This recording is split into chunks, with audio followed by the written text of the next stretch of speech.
Relation of knowledge with life, এটা হচ্ছে তোমার 10.4 পেজে আছে, তাই তো? রাখি এই পার্টটা তোমার একটু বুঝতে প্রবলেম হচ্ছে।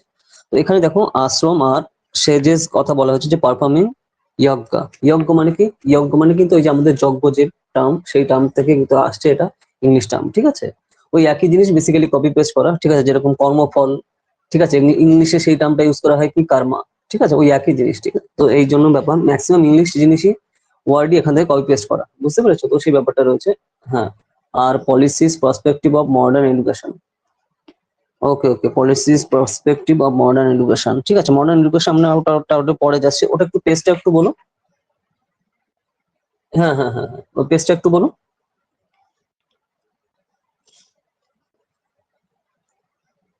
10.10, 10.10, ওকে ওকে, ঠিক আছে। ঠিক আছে, তো চলো আমরা তাহলে relation of knowledge with life এখান থেকে আমরা শুরু করি। তো দেখো এইটা হচ্ছে তোমার এনশিয়েন্ট টাইমে, মানে কি প্রাচীন যুগে হচ্ছে এই টাইমে তোমার যদি বলো তুমি অধ্যয়ন, ঠিক আছে, পড়াশোনা অধ্যয়ন এটা এইভাবে হতো, ঠিক আছে? তো এই টাইমে যে জিনিসটা হতো, আমাদের এখন যেরকম আমরা কি করি, বই নিয়ে পড়াশোনা করি, ঠিক আছে, বই দেখি, বই পড়ি এবং কোনো একটা টপিক নিয়ে বিভিন্ন রাইটাররা লেখে এবং তার উপর তাদের যে পয়েন্ট অফ ভিউ সেই অনুযায়ী হচ্ছে সেগুলো পড়ে আমরা সেখান থেকে জ্ঞান অর্জন করি, সেরকম আসছে। কিন্তু এনশিয়েন্ট টাইম মানে প্রাচীন টাইমে, প্রাচীন কালে কিন্তু এরকম কোনো বইয়ের সেরকম সিস্টেম, শ্রুতি সিস্টেম ছিল। শ্রুতি মানে কি? শ্রুতি মানে হচ্ছে তোমার গুরুর সামনে, ঠিক আছে, বসে গুরু যেগুলো বলছেন কোনো একটা বিষয়ে যে জ্ঞান প্রদান করছেন, তো সেটা হচ্ছে গ্রহণ করা, ঠিক আছে? তো শ্রুতির মাধ্যমে হচ্ছে সেটা চলতো কন্টিনিউয়াসলি, লিখিত আকারে ওইভাবে বইয়ের মধ্যে ছিল না, ঠিক আছে? তো বেদিক এডুকেশন কিন্তু এইভাবে চলতো। এবং মেডিটেশন, এবং মেডিটেশন মানে কি? মেডিটেশন মানে হচ্ছে তোমার ধ্যানের মাধ্যমে, ঠিক আছে, কোনো একটা বিষয় নিয়ে একাগ্রতা চিত্তে একাগ্র চিত্ত হবে কোনো একটা বিষয়ে। গুরু যখন থাকবেন, গুরুর সামনে বসে উপবিষ্ট হয়ে, উপবিষ্ট বলে না যেটা, উপরের সামনে থেকে হচ্ছে গুরু একটা বিষয়ে, সেই বিষয়ে তিনি কিন্তু তার পাঠ দান করবেন, মানে কি একটা বিষয়ের জন্য বলবেন, মানে জ্ঞান দান করবেন এবং সেখান থেকে শুনে সেগুলো উনি বলছেন এবং সেগুলো শুনে শ্রুতির মাধ্যমে সেগুলো মনে রাখবে। ঠিক ঠিক যেরকম দেখো বেদ, বেদ কি করে আসছে? বেদকে বলা হয় অপৌরুষেয়, কোনো একটা নিজস্ব একজন নির্দিষ্ট ব্যক্তি কিন্তু এটা তৈরি করেনি, লিখেও নি। তাহলে এটা কন্টিনিউয়াসলি জেনারেশনের পর জেনারেশন কি করে আসছে, এটা হচ্ছে লিখিত ফর্মে কিন্তু সেভাবে ছিল না। তো তার জন্য দেখো আমাদের দেশে বিভিন্ন ইনভেডররা, মানে কি বিভিন্ন টাইমে বিভিন্ন ইনভেডররা, মানে বাইরে থেকে বহিঃশত্রু এসে কিন্তু আক্রমণ করেছে, কিন্তু তারপরে এই যে জ্ঞান, এগুলো কিন্তু হাজার হাজার বছরের পুরোনো জ্ঞান কিন্তু নষ্ট হয়ে যায়নি। কারণ কি? কারণ এটা কোনো বইয়ের আকারে ওইভাবে ছিল না। জেনারেশনের পর জেনারেশন শ্রুতির মাধ্যমে ধরো শুনে শুনে মুখস্থ করে, তারপর হচ্ছে তার এক জেনারেশন গেল, তার পরের জেনারেশন গেল, এইভাবে কিন্তু তারপরের জেনারেশন এইভাবে কিন্তু কন্টিনিউয়াসলি চলে গেছে। তো এই জন্য কিন্তু এই জিনিসটা সবসময় আমরা ফলো করেছি। তো এই সময় ছাত্রীরা কিন্তু সাধারণ জ্ঞান এবং সারা পৃথিবীর বিষয় এবং এক একটা কিছু কিছু পার্টিকুলার বিষয়, বিভিন্ন টাইপের জ্ঞান আহরণ করতো কাদের থেকে? গুরুদেব থেকে, ঠিক আছে? তো সেই জিনিসগুলো কিন্তু রয়েছে, এই ব্যাপারটা মাথায় রাখতে হবে। এরপরে হচ্ছে সব থেকে সত্যই হচ্ছে সর্বশ্রেষ্ঠ, ঠিক আছে? সত্যের মাধ্যমে সর্বোচ্চ জ্ঞান লাভ করা সম্ভব এবং সবসময় সদা সত্যের পথে চলতে হবে। এই যে যে কন্টিনিউয়াসলি যে প্রসেস, এই করে কিন্তু জ্ঞান প্রদান করা হয়েছে এবং সেই হিসেবে কিন্তু স্টুডেন্টরা, মানে তখনকার স্টুডেন্টরা মনে হয় শিষ্য বোঝা হচ্ছে, ঠিক আছে? তখন তো স্টুডেন্ট টার্ম না, ইংলিশ ল্যাঙ্গুয়েজ খুব পরে এসছে। শিষ্যরা সেগুলো কিন্তু গুরুগৃহে পড়ে পড়ে সেগুলো কিন্তু মনে রাখতো এবং এইভাবে কন্টিনিউয়াসলি কিন্তু তারা জ্ঞান আহরণ করতো। এই পয়েন্ট অফ ভিউ কিন্তু সেই সময় ছিল, ঠিক আছে? তো এই জিনিসগুলো কিন্তু এখানে রয়েছে। এরপরে দেখো যে এর ফলে গুরুগৃহে তখন যারা যাচ্ছে বা গুরুর থেকে যখন শিক্ষা গ্রহণ করছে, তো সম্পদ, ঠিক আছে, লালসা, সব জায়গা থেকে তার মন কিন্তু বাদ দিতে হবে।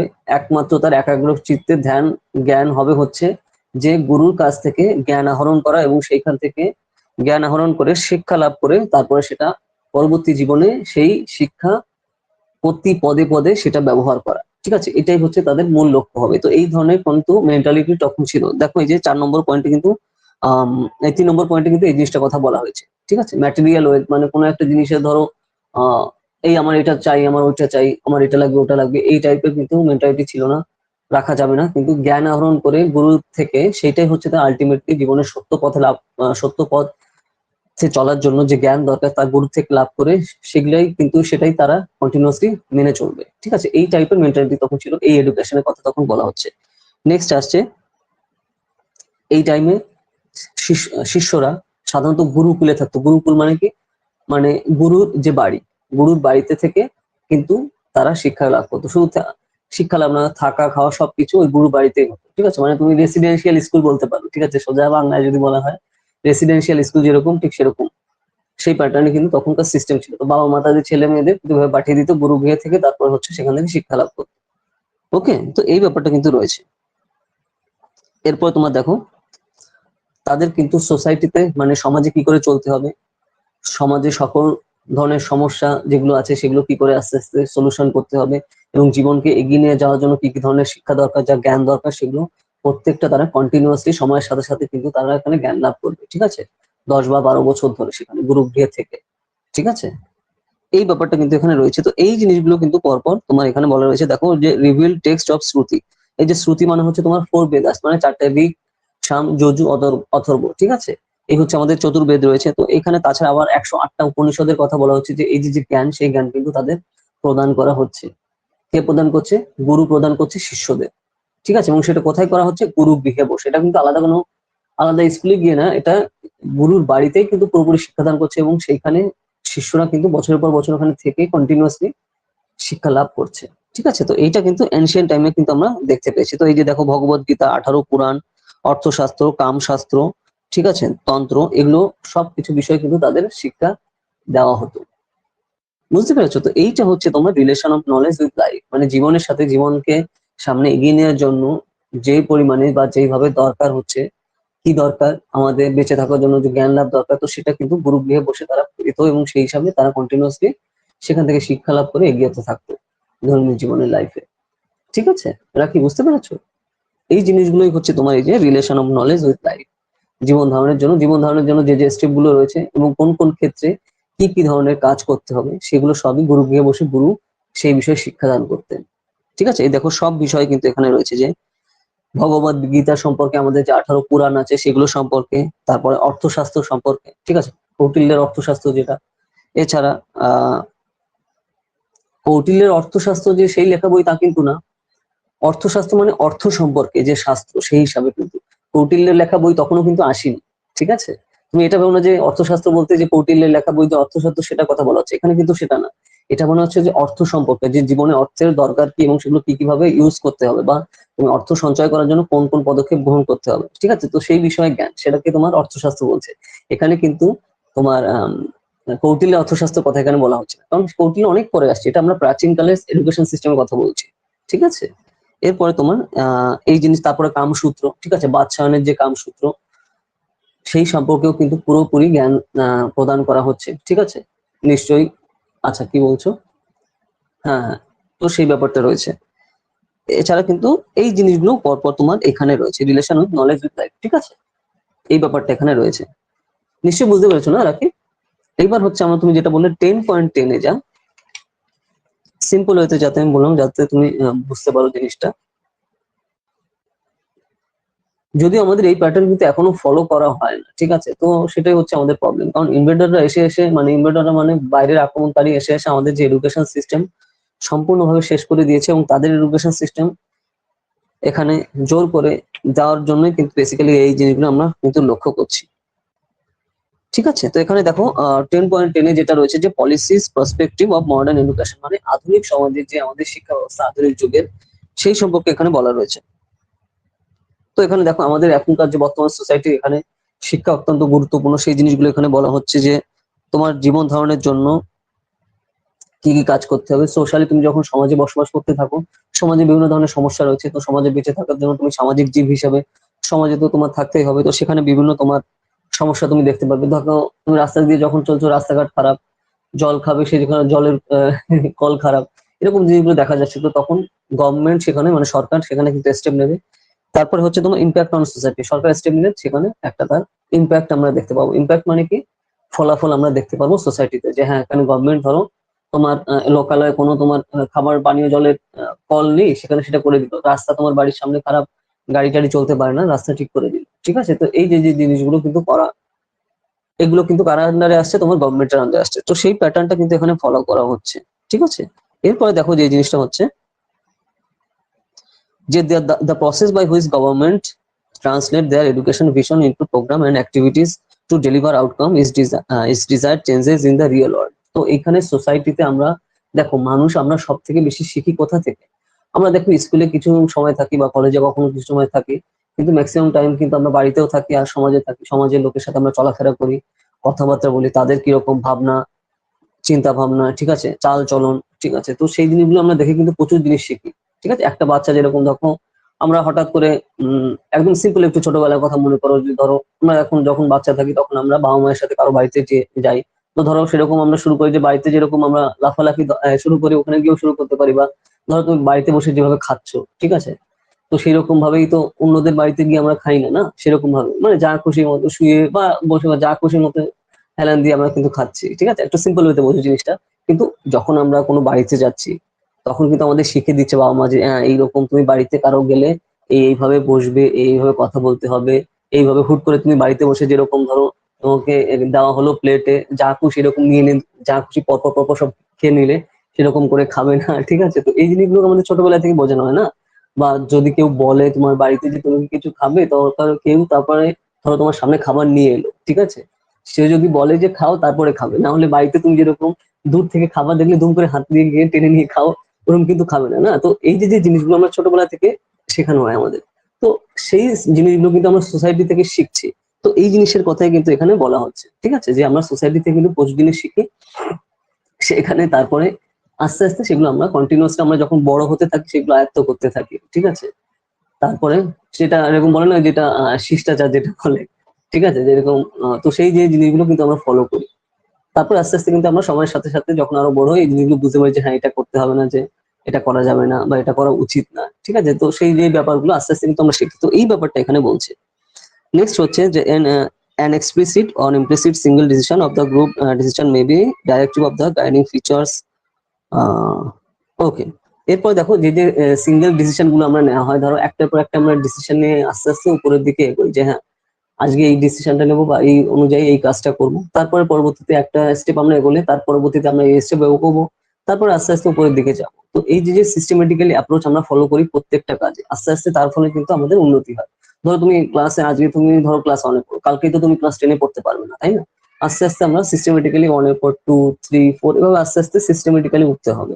তারপর হচ্ছে তুমি একটা আলটিমেটলি পর্যায়ে পৌঁছাবে যে হ্যাঁ এবার হচ্ছে আমি 10 এ ক্লাস 10 এ পড়বো। তো এইভাবে পরপর আস্তে আস্তে উঠতে হবে। তো সেই জিনিসগুলো কিন্তু একটা বলা হচ্ছে যে একটা সিস্টেমেটিক্যালি ওয়েতে তারপর হচ্ছে আমরা এক একটা বিভিন্ন ধরো সমাজে আমাদের চলার সময় বিভিন্ন সমস্যা থাকে, সেই সমস্যা আমাদের ফেস করতে হয় এবং তার সলিউশন বের করতে হয়, এবং সেই সলিউশন বের করে আস্তে আস্তে আমরা কিন্তু প্রচুর জিনিস শিখতে পারি। অনেক সময় আমরা কোনো কাজে ফেল করি, ফেল করার পর আমরা কিন্তু তারপর লেগে থাকি যে না ফেল করলে আমার হবে না, আস্তে আস্তে আমার এখানে জয়ী হতে হবে।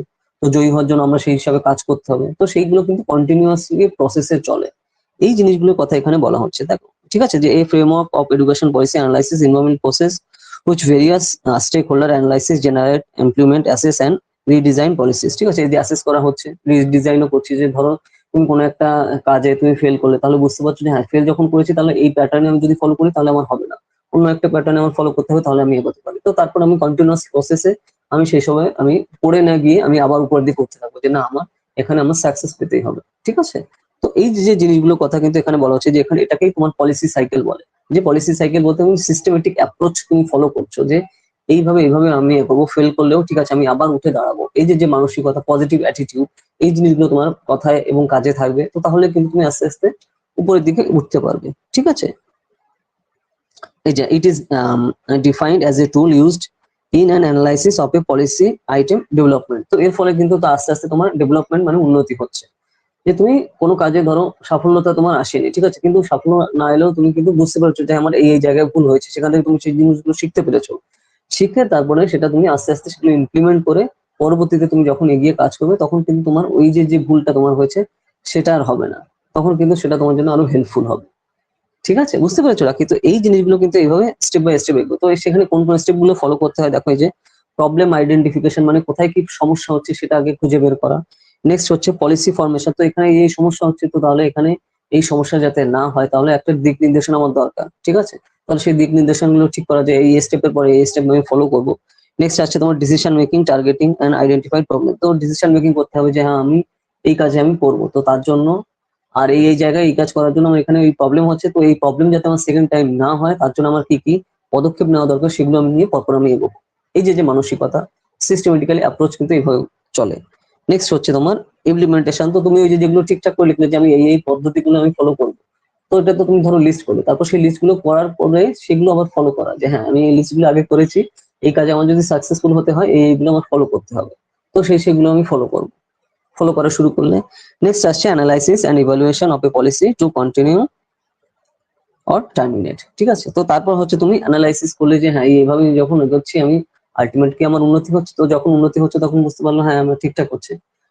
আর যখন তুমি বুঝলে যে হ্যাঁ আমি এই পদ্ধতি আমি ফলো করে আমার কোনো উন্নতি হচ্ছে না, তাহলে তুমি সেটা টার্মিনেট করে দিলে, যে তাহলে ওই পদ্ধতি তুমি কাট করে দিলে, নতুন একটা সিস্টেম ফলো করলে, তারপর সেই হিসেবে বললে, কারণ আলটিমেটলি তোমার লক্ষ্য হচ্ছে আমরা সাকসেসফুল হতে হবে, সে যে কোনো কাজে হোক না কেন। তো এই যে ব্যাপারটা, তো সেই জিনিসটা কিন্তু রয়েছে, এইভাবে কিন্তু এগোনো দরকার। তো এই অ্যাপ্রোচটার কথাই কিন্তু এই যে মডার্ন এডুকেশনে এই পার্সপেক্টিভের কথা কিন্তু এখানে বলা রয়েছে। বুঝতে পেরেছো? Policies perspective of modern education, এটা কি ক্লিয়ার? এইভাবে হচ্ছে তোমার এডুকেশন গুলো চেঞ্জ হচ্ছে বা আসছে আর কি। আমরা সিস্টেমেটিক্যালি এই অ্যাপ্রোচ করে কিন্তু আমরা আস্তে আস্তে এগোই। ছোটবেলা থেকে তুমি বড় ক্লাসে যেরকম ধরো আমরা কি করি, আগে ছোটবেলায় প্লে স্কুলে পড়ি, তারপরে ধরো নার্সারি পড়ে, তারপরে হচ্ছে তোমার প্রাইমারি স্কুলে, হাই স্কুলে, কলেজে, ইউনিভার্সিটি, তো এইভাবে সিস্টেমেটিক্যালি অ্যাপ্রোচ গুলো কিন্তু আমরা ফলো করে আস্তে আস্তে উপরের দিকে উঠতে থাকি। তারপরে একটা টার্ম দেওয়া হয় যে আমি এডুকেটেড হয়েছি। ঠিক আছে, মানে কি বলে যে রিটায়ার্ড হয়েছি, বা আমি ধরো গ্রাজুয়েট হয়েছি, আমি এডুকেশন আমার হয়ে গেছে। ঠিক আছে, মানে এডুকেশন হয়ে গেছে মানে কি আমার কলেজ পাস অবশ্যই কমপ্লিট, বা জেনারেল যে এডুকেশন দরকার সেটা আমার মোটামুটি হয়ে গেছে। তো এই টাইমে কিন্তু হয় সেই হিসাবে। ঠিক আছে, এইভাবে পরপর অ্যাপ্রোচ গুলো এগোতে থাকে। ওকে, তো চলো তাহলে আমরা নেক্সট থেকে তাহলে শুরু করি। রাখি আমাদের যে অবধি হয়েছিল 10.17 পেজ তুমি খোলো, সেখান থেকে আমরা শুরু করবো। আমরা গতদিন আমরা যে অবধি করেছিলাম তারপরে থেকে আমরা স্টার্ট করবো। 10.17 পেজ দেখো, orthodox, conventional and non conventional education. পেয়েছো খুঁজে?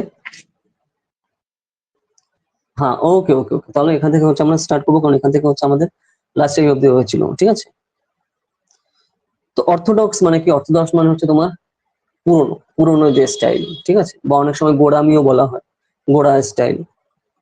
বা তোমার conventional and non conventional education. Conventional মানে যেটা আমরা দেখতে পারি লিটারালি সবসময় আমরা ইউজ করি, আর যেটা কিছু কিছু জায়গায় ইউজ হয় সিচুয়েশনের উপর ক্রিয়েট করে, মাঝে মাঝে সেগুলো চেঞ্জ করা হয়, সেগুলোকে নন কনভেনশনাল বলা হয়ে থাকে। এই জিনিসগুলো রয়েছে। ঠিক আছে, তো এগুলো আবার বিভিন্ন বিভিন্ন জিনিসের উপর ডিপেন্ড করে, যে কোনো একটা প্রোগ্রাম তুমি যখন শুরু করবে, সেটা বা কোনো একটা তুমি কাজ করবে। ঠিক আছে, তো সেটা কতক্ষণ ধরে হবে, কি কিভাবে হবে, কতজনে করবে, এই যে জিনিসগুলো এভাবে নির্দেশ করা হয়। তারপর তোমার সেখানে আমরা টেকনিক্যালি কোনো জিনিস ইউজ করবো কিনা। এরপরে তোমার কস্ট কম্পারিজন, তো ওই কাজটা আমার করার জন্য কত টাকা আমার দরকার হবে, বা বাজেট আমার পুরো হচ্ছে কিনা, বা বাজেটের বাইরে যাচ্ছে কিনা, এই জিনিসটা দেখা। তারপর লোকেশন রেস্ট্রিকশন, কোথায় হবে, এই জায়গাগুলো কিন্তু নির্ভর করে থাকে কোন একটা জায়গা কাজ, বা তুমি কাজ যদি তুমি কোথাও করতে চাও। ঠিক আছে, এরপরে মেইন যে জিনিসগুলো এখানে আছে দেখো, যে কনভেনশনাল টিচিং আর নন কনভেনশনাল টিচিং কি, পরের পেজে আসো। এটা হচ্ছে খুব ইম্পর্টেন্ট। ঠিক আছে, যে এর উপরে কিন্তু বেস করে মাঝে মাঝে এমসিকিউ আসে ডাইরেক্ট। ঠিক আছে, রাখি পেয়েছো? দেখো এই যে কনভেনশনাল টিচিং কি আর নন কনভেনশনাল টিচিং কাকে বলে। এখানে দেখো, it is basically passive learning in which the child listen to the teacher and follows direction. ঠিক আছে, মানে আচ্ছা কি বলছো? হ্যাঁ হ্যাঁ হ্যাঁ, কনভেনশনাল টিচিং আর নন কনভেনশনাল টিচিং একটু লিমিটেড, দেখো আমি একটু আলাদা। কনভেনশনাল কোচিং ধরো টিচিং তুমি সিম্পল, একটা সিম্পল হয়তো ভাবো, দেখো তুমি ক্লাসরুম, ঠিক আছে, আর হচ্ছে তোমার অনলাইন ক্লাস। ঠিক আছে, এই জিনিসটা তুমি এইভাবে, তো আমি মানে সিম্পল হয়তো তোমাকে বোঝাচ্ছি আমি, যাতে তুমি জিনিসটা সিম্পল হয়তো ধরতে পারো। কিন্তু ধরো তুমি যখন অনলাইন ক্লাস করছো, তখন তুমি তোমার ঘরে বসে ক্লাস করছো, বা তুমি অন্যান্যরা অনেকে করছে, হ্যাঁ আমি বুঝলাম যে হ্যাঁ 50 জনে অনলাইনে ক্লাস করছি, কিন্তু সেই 50 জন কিন্তু তোমার এক জায়গায় নেই, তুমি তোমার বাড়িতে রয়েছে, অন্যান্য বন্ধুরা তোমার অন্যান্য জায়গায় রয়েছে, তারা নির্দিষ্ট বাড়িতে থেকে সেই ক্লাসটা গুলো করছে। ঠিক আছে, এগুলো নন কনভেনশনাল হলো। ঠিক আছে, কিন্তু ক্লাস তোমরা একটাই ক্লাসে আছো, কিন্তু অনলাইনে হচ্ছে সেটা একজনের সাথে ডাইরেক্ট কিন্তু কানেকশনটা নেই। কিন্তু কনভেনশনাল হচ্ছে যে তুমি তোমার বন্ধুরা বান্ধবীরা পাশাপাশি বসে ক্লাসে, একদম পাশাপাশি বসে নিজেরা ক্লাস করছে একই জায়গায় বসে। ঠিক আছে, যেরকম আগে আমাদের স্কুল কলেজে ক্লাস হতো, তো ঠিক সেরকম ওটা হচ্ছে তোমার কনভেনশনাল আর নন কনভেনশনাল মধ্যে ডিফারেন্স। মানে সোজা স্টাইলে বোঝো, তাহলে তোমার বুঝতে সুবিধা হবে। ঠিক আছে, টু দা পয়েন্ট। তো এখানে দেখো এই যে যেটা বলছি, student provide with knowledge, skills and experience.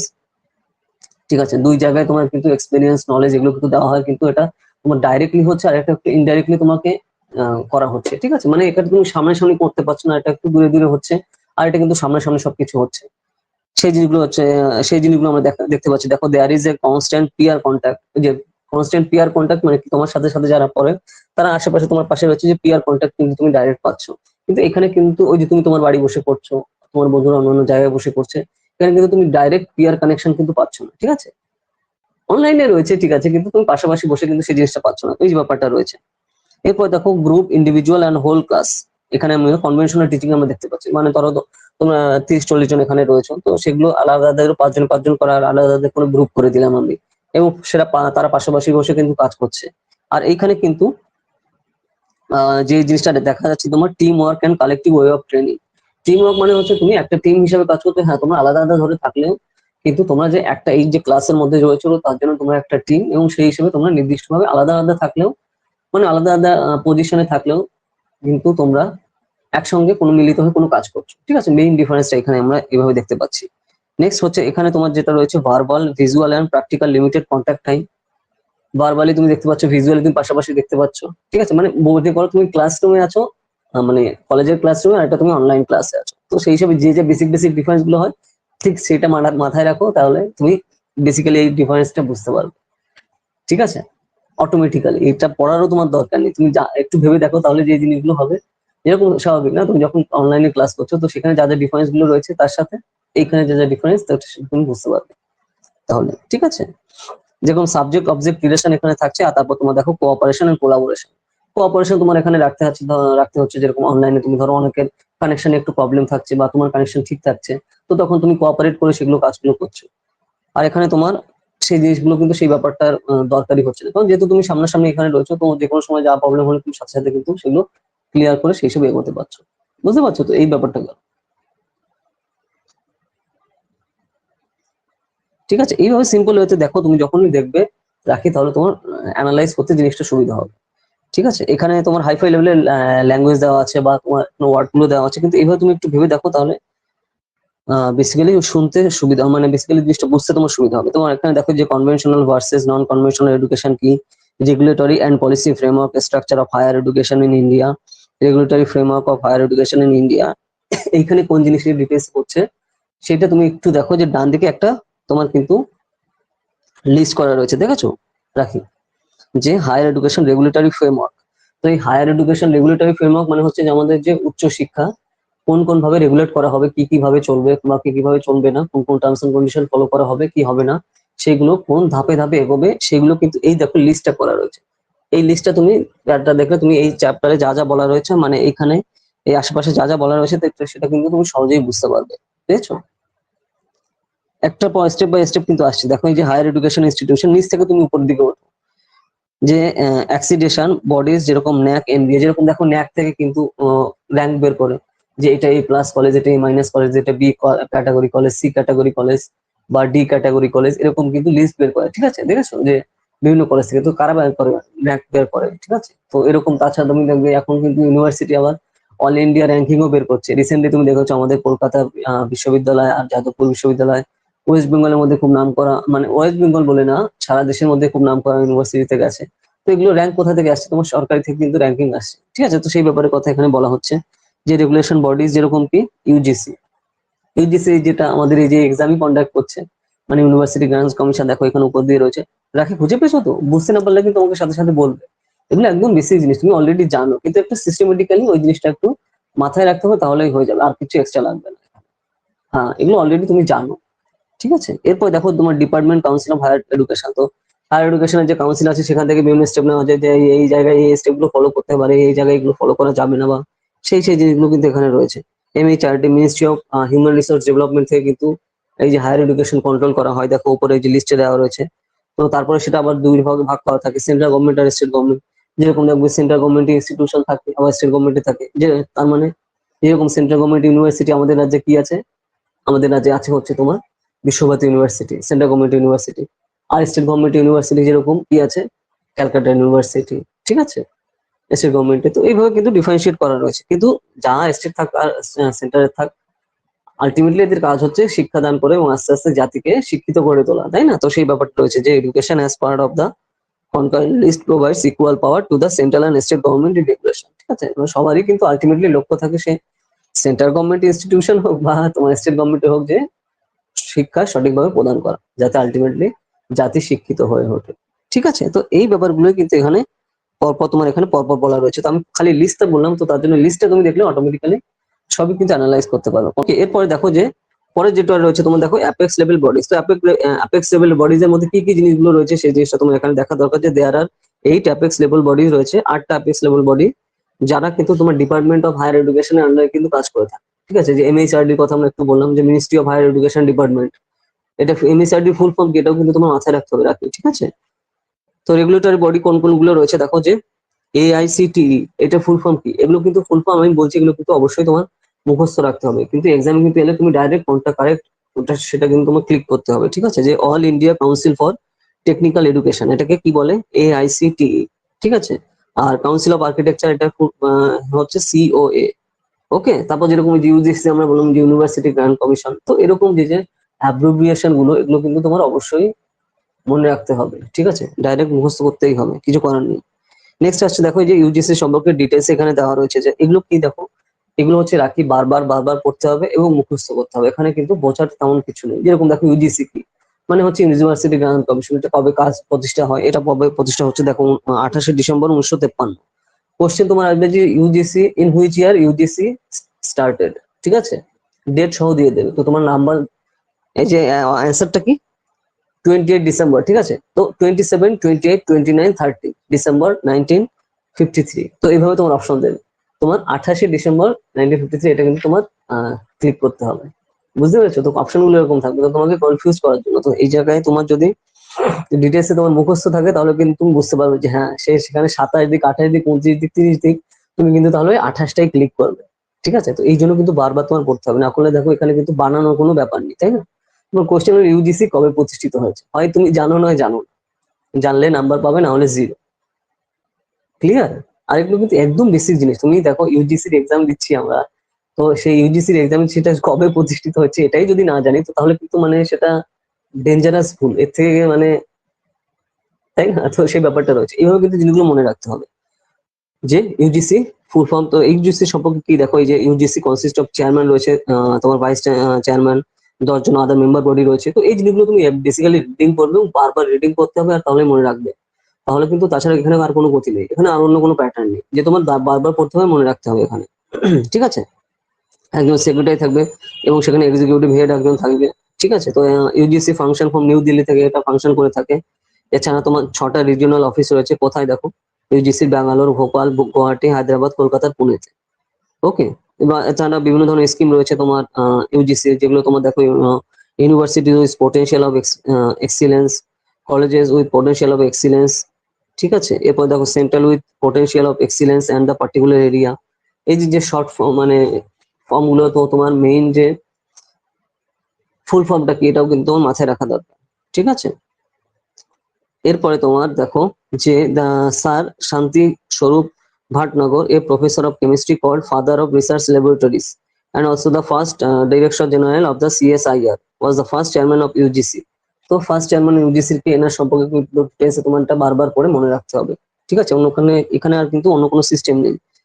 এরপরে দেখো রাখি এখানে যে বইটা, এই বইটা দেখো কিছুদিন আগের বই, তো তুমি এখন কি করতে হবে, যেহেতু তুমি নেক্সট কদিন পরে এক্সাম দেবে, তো তোমার এখানে একটু গুগলের ইউজ করতে হবে, যে এখন আমাদের সারা দেশে এই যে দেখো ক্যাটাগরাইজেশন অফ ইউনিভার্সিটি, সারা দেশে কতগুলো ইউনিভার্সিটি আছে, স্টেট ইউনিভার্সিটি কটা, সেন্ট্রাল ইউনিভার্সিটি কটা, ঠিক আছে, প্রাইভেট ইউনিভার্সিটি কটা, আর ইউনিভার্সিটি হতে চলেছে এরকম কটা ইউনিভার্সিটি রয়েছে টোটাল। তো এখানে দেখো এই যে লিস্টটা দেখো 2021 সালের জানুয়ারি মাসের লিস্ট দেওয়া রয়েছে, তো অলরেডি কিন্তু আমাদের 1.5 বছর হয়ে গেছে।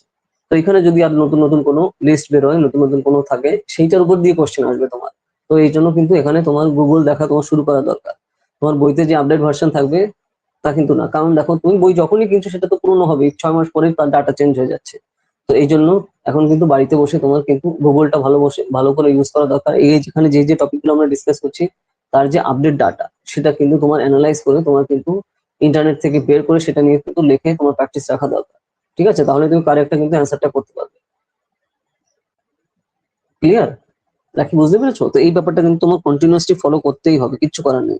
এই যে দেখো, এই যে সেন্ট্রাল ইউনিভার্সিটি কথা এখানে বলছে, স্টেট ইউনিভার্সিটি কথা এখানে বলছে, কটা স্টেট ইউনিভার্সিটি আমাদের এখানে আছে দেশে, তারপর সেন্ট্রাল ইউনিভার্সিটি কটা আছে। ঠিক আছে, এই দেখো পুরো লিস্ট করে দেওয়া রয়েছে, যে ইউজিসির আন্ডারে থেকে তাকে নির্দিষ্ট করা হলে সেই হচ্ছে তাহলে ইউনিভার্সিটি হিসেবে কাজ করতে পারে, ঠিক আছে, ইউনিভার্সিটি আন্ডারে কাজ করতে হবে, মানে ইউজিসির আন্ডারে, মানে ইউনিভার্সিটি গ্রান্ট কমিশনের আন্ডারে। তারপরে তারা কিন্তু র্যাঙ্ক তৈরি করবে, যে কোন কোন র্যাঙ্ক কোন কোন ক্ষেত্রে, যেরকম আর্টস এর মধ্যে কতগুলো বেস্ট কলেজ কোনটা, কমার্সের মধ্যে কোনটা, মেডিকেলে কোনটা, এই যে যে লিস্টগুলো কিন্তু তৈরি করবে, তো সেই হিসাবে কিন্তু করতে হবে। এই জিনিসগুলোই বেসিক্যালি এখানে কিন্তু রয়েছে, ঠিক আছে, যে the following university are not under preview of the UGC, ঠিক আছে, এই যে যেরকম কয়েকটা ইউনিভার্সিটি লিস্ট দিয়েছে, তো এরা কিন্তু ইউজিসি থেকে ডিসকোয়ালিফাই করেছে এদের লাইসেন্স, এগুলো কিন্তু তোমার আসতে পারে যে রিসেন্টলি ইউজিসি কোন কোন ইউনিভার্সিটির লাইসেন্স ক্যান্সেল করেছে, ঠিক আছে। এগুলো কিন্তু তোমার কারেন্ট বইতে, তুমি তো এখানে বইদের ডাটা পুরনোই থাকবে, কালকে বই কিনলেও তোমার সেই ডাটা আসবে পুরনো। তো তার জন্য এখানে কিন্তু গুগলের ইউজ কিন্তু সব থেকে বেশি বেড়ে যাচ্ছে, যেগুলো কিন্তু আমরা অন্যান্য চ্যাপ্টারে সেই জিনিসটা দেখিনি, কিন্তু এইখানে কিন্তু এই যে ন্যাশনাল এডুকেশন পলিসির যে পার্ট, এখানে কিন্তু তোমার সেই জিনিসগুলো কিন্তু আমরা লক্ষ্য করছি, তো সেটা কিন্তু তোমার মাথায় রাখতে হবে। নেট নেট পাস করার পর র্যাঙ্ক থাকে যে কে কোন ইউনিভার্সিটিতে পড়বে। আমি বুঝলাম না তুমি কি বলছো। ধরো তুমি নেট এক্সাম ক্র্যাক করলে, ঠিক আছে, নেট পাস তোমার হয়ে গেছে, তো তাহলে তুমি এখন তুমি অ্যাসিস্ট্যান্ট প্রফেসর হওয়ার জন্য অ্যাপ্লিকেবল, ঠিক আছে, অ্যাসিস্ট্যান্ট প্রফেসর ধরো যখনই ভ্যাকান্সি বেরোবে, তুমি ডাইরেক্ট ইন্টারভিউ দিয়ে তুমি যদি চান্স পাও, তুমি অ্যাসিস্ট্যান্ট প্রফেসর হয়ে গেলে। বা তুমি যদি পিএসসির এক্সাম দিতে হয়, তুমি তাহলে পিএসসির এক্সাম দেবে, ফরেস্ট সার্ভিস কমিশনের, সেখান থেকে তোমার হয়ে গেলে তো তুমি অ্যাসিস্ট্যান্ট প্রফেসর হয়ে যাচ্ছ, ঠিক আছে। আর যদি তুমি চাও যে আমি পিএইচডি করবো, তাহলে তুমি ওই যে নেটের তোমার যে রেজাল্ট, সেই রেজাল্ট নিয়ে তোমার ওখানে কোনো একটা ইউনিভার্সিটিতে যেতে হবে, সেখানে তোমার অ্যাডমিশন টেস্ট দিতে হবে। কিছু কিছু জায়গায় অ্যাডমিশন টেস্ট হয়, আর কিছু কিছু জায়গায় হয় না, খালি নেটের রেজাল্ট দেখেই ডাইরেক্ট ভর্তি নিয়ে নেয় পিএইচডি তে। তো এরকম ব্যাপারটা রয়েছে, বুঝতে পেরেছো নাকি? স্যার বলছি পিএইচডি করার জন্য র্যাঙ্ক লাগবে নেটে? না না না, র্যাঙ্ক, নেটের কোনো র্যাঙ্ক লাগবে না, ঠিক আছে। এটা তোমার অন্যান্য এক্সাম না যে তোমার এত র্যাঙ্ক করতে হবে তাহলেই তুমি পিএইচডি করতে হবে, এরকম না, খালি পাশ করলেই হবে, ঠিক আছে। মানে পাশ করলে মানে কি হচ্ছে, দেখো নেট তো সবাই পাশ করে না, অনেকেই দিচ্ছে, লাখ লাখ লাখ লাখ দিচ্ছে, মানে সব সাবজেক্ট ধরে লাখ লাখ দিচ্ছে, যতগুলো সাবজেক্ট আছে। তো সেখানে গুটি কয়েক তোমার থাকে লিস্ট, যেরকম এই সাবজেক্টকে টোটাল কয়জন পাশ করেছে, জেআরএফ এ কয়জন পেয়েছে, এলএসএ কয়জন পেয়েছে, ঠিক আছে। তো সেই ধরো ধরো আমি সাপোজ ধরো বলছি যে 800 জন তোমার এলএস আর জেআরএফ পেলো, ঠিক আছে, বা 1000 জন পেলো সারা দেশ জুড়ে পলিটিক্যাল সায়েন্সে শুধু, ঠিক আছে। তো সেই 1000 জনের মধ্যে পেলেই তোমার, সে তুমি যদি 1 নম্বরও র্যাঙ্ক হয়, যা ভ্যালু, 1000 নম্বরের র্যাঙ্ক হলেও সেই ভ্যালু, ঠিক আছে। কিন্তু ধরো একে বা ফার্স্ট বা সেকেন্ড হলে তাকে একটু এই দেওয়া হয়, বেশি একটু ওই যে ফার্স্ট হয়েছে, ঠিক আছে, এই হচ্ছে ব্যাপার। তো তাকে যে আলাদা কোনো দেওয়া হবে এরকম কোনো ব্যাপার নেই, তুমি তোমার এক্সামটা পাস করেই আসো, ঠিক আছে। আর তুমি যদি ধরো ওই যে জেআরএফ পাচ্ছ, তো তাহলে আলাদা স্কলারশিপ পাবে, যেটা তুমি এলএস পেলে, মানে এলএস স্কলারশিপ পেলে সেই জিনিসটা পাবে না মাসে মাসে, মানে ওই যে যে টাকাটা স্কলারশিপের কথা আমি বলছি, ঠিক আছে, বুঝতে পেরেছো নাকি? এই হচ্ছে তোমার ডিফারেন্সটা এখানে রয়েছে। আলটিমেটলি ওরকম কোনো ব্যাপার না যে তোমার র্যাঙ্ক করলে তোমাকে এই দেবে, এরকম কোনো নেই, ঠিক আছে। যেটা তোমার ইউপিএসসি এক্সাম বা অন্য কোনো এক্সাম না, তো যে না হ্যাঁ, এখানে ধরো 1 থেকে 100-র মধ্যে র্যাঙ্ক করলে তুমি আইএএস হতে পারবে, বা 150 থেকে 200 হলে তুমি আইপিএস হতে পারবে, এরকম কোনো ব্যাপার না, ঠিক আছে, ওটা আলাদা জিনিস। এইখানে ওরকম কোনো কিছু নেই, এখানে হচ্ছে তোমার লিস্টে নাম থাকতে হবে, ঠিক আছে, মানে নেট পাস তুমি করেছো। আর টপ 3 এর মধ্যে থাকলে হচ্ছে তোমার জেআরএফ, ঠিক আছে, যে টোটাল যে কজন পাস করছে তার টপ 3 যারা নাম্বার পায় তারা হচ্ছে জেআরএফ পায়, ঠিক আছে, জুনিয়র রিসার্চ ফেলোশিপ, সেটা নিয়ে তুমি ওই যে পিএইচডি করতে পারবে। ক্লিয়ার, বুঝতে পেরেছো?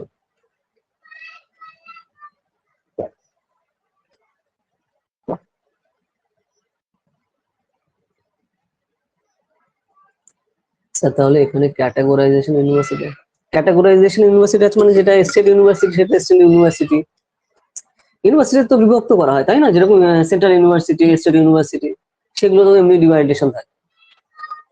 এটা তাহলে কিছু, এটা হচ্ছে ক্যাটাগরি বোঝাচ্ছে হচ্ছে তোমার দেশের সেন্ট্রাল কটা ইউনিভার্সিটি আছে সেটা দেখার জন্য, মানে সেন্ট্রাল গভর্নমেন্ট কোন কোন ইউনিভার্সিটি গুলো কন্ট্রোল করছে সেটার একটা ক্যাটাগরি, স্টেট গভর্নমেন্ট থেকে কোন কোন ইউনিভার্সিটি গুলো ফলো করছে, মানে চালাচ্ছে, সে তার একটা ক্যাটাগরি।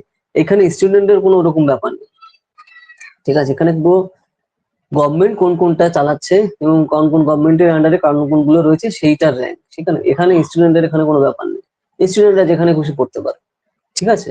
বা ওখানে পড়ার জন্য একটা জায়গা তোমার এলিজিবিলিটি থাকলো, তো সেখানে সেই এলিজিবিলিটি পূরণ করে সেই সঙ্গে ইনস্টিটিউটে সেই সঙ্গে ছাত্রছাত্রীরা পড়তে পারবে, ঠিক আছে। এর সাথে অন্য কোনো কারণ নেই যে এখানে তুমি নেটে র্যাঙ্ক করলে তুমি এরকমই পাবে।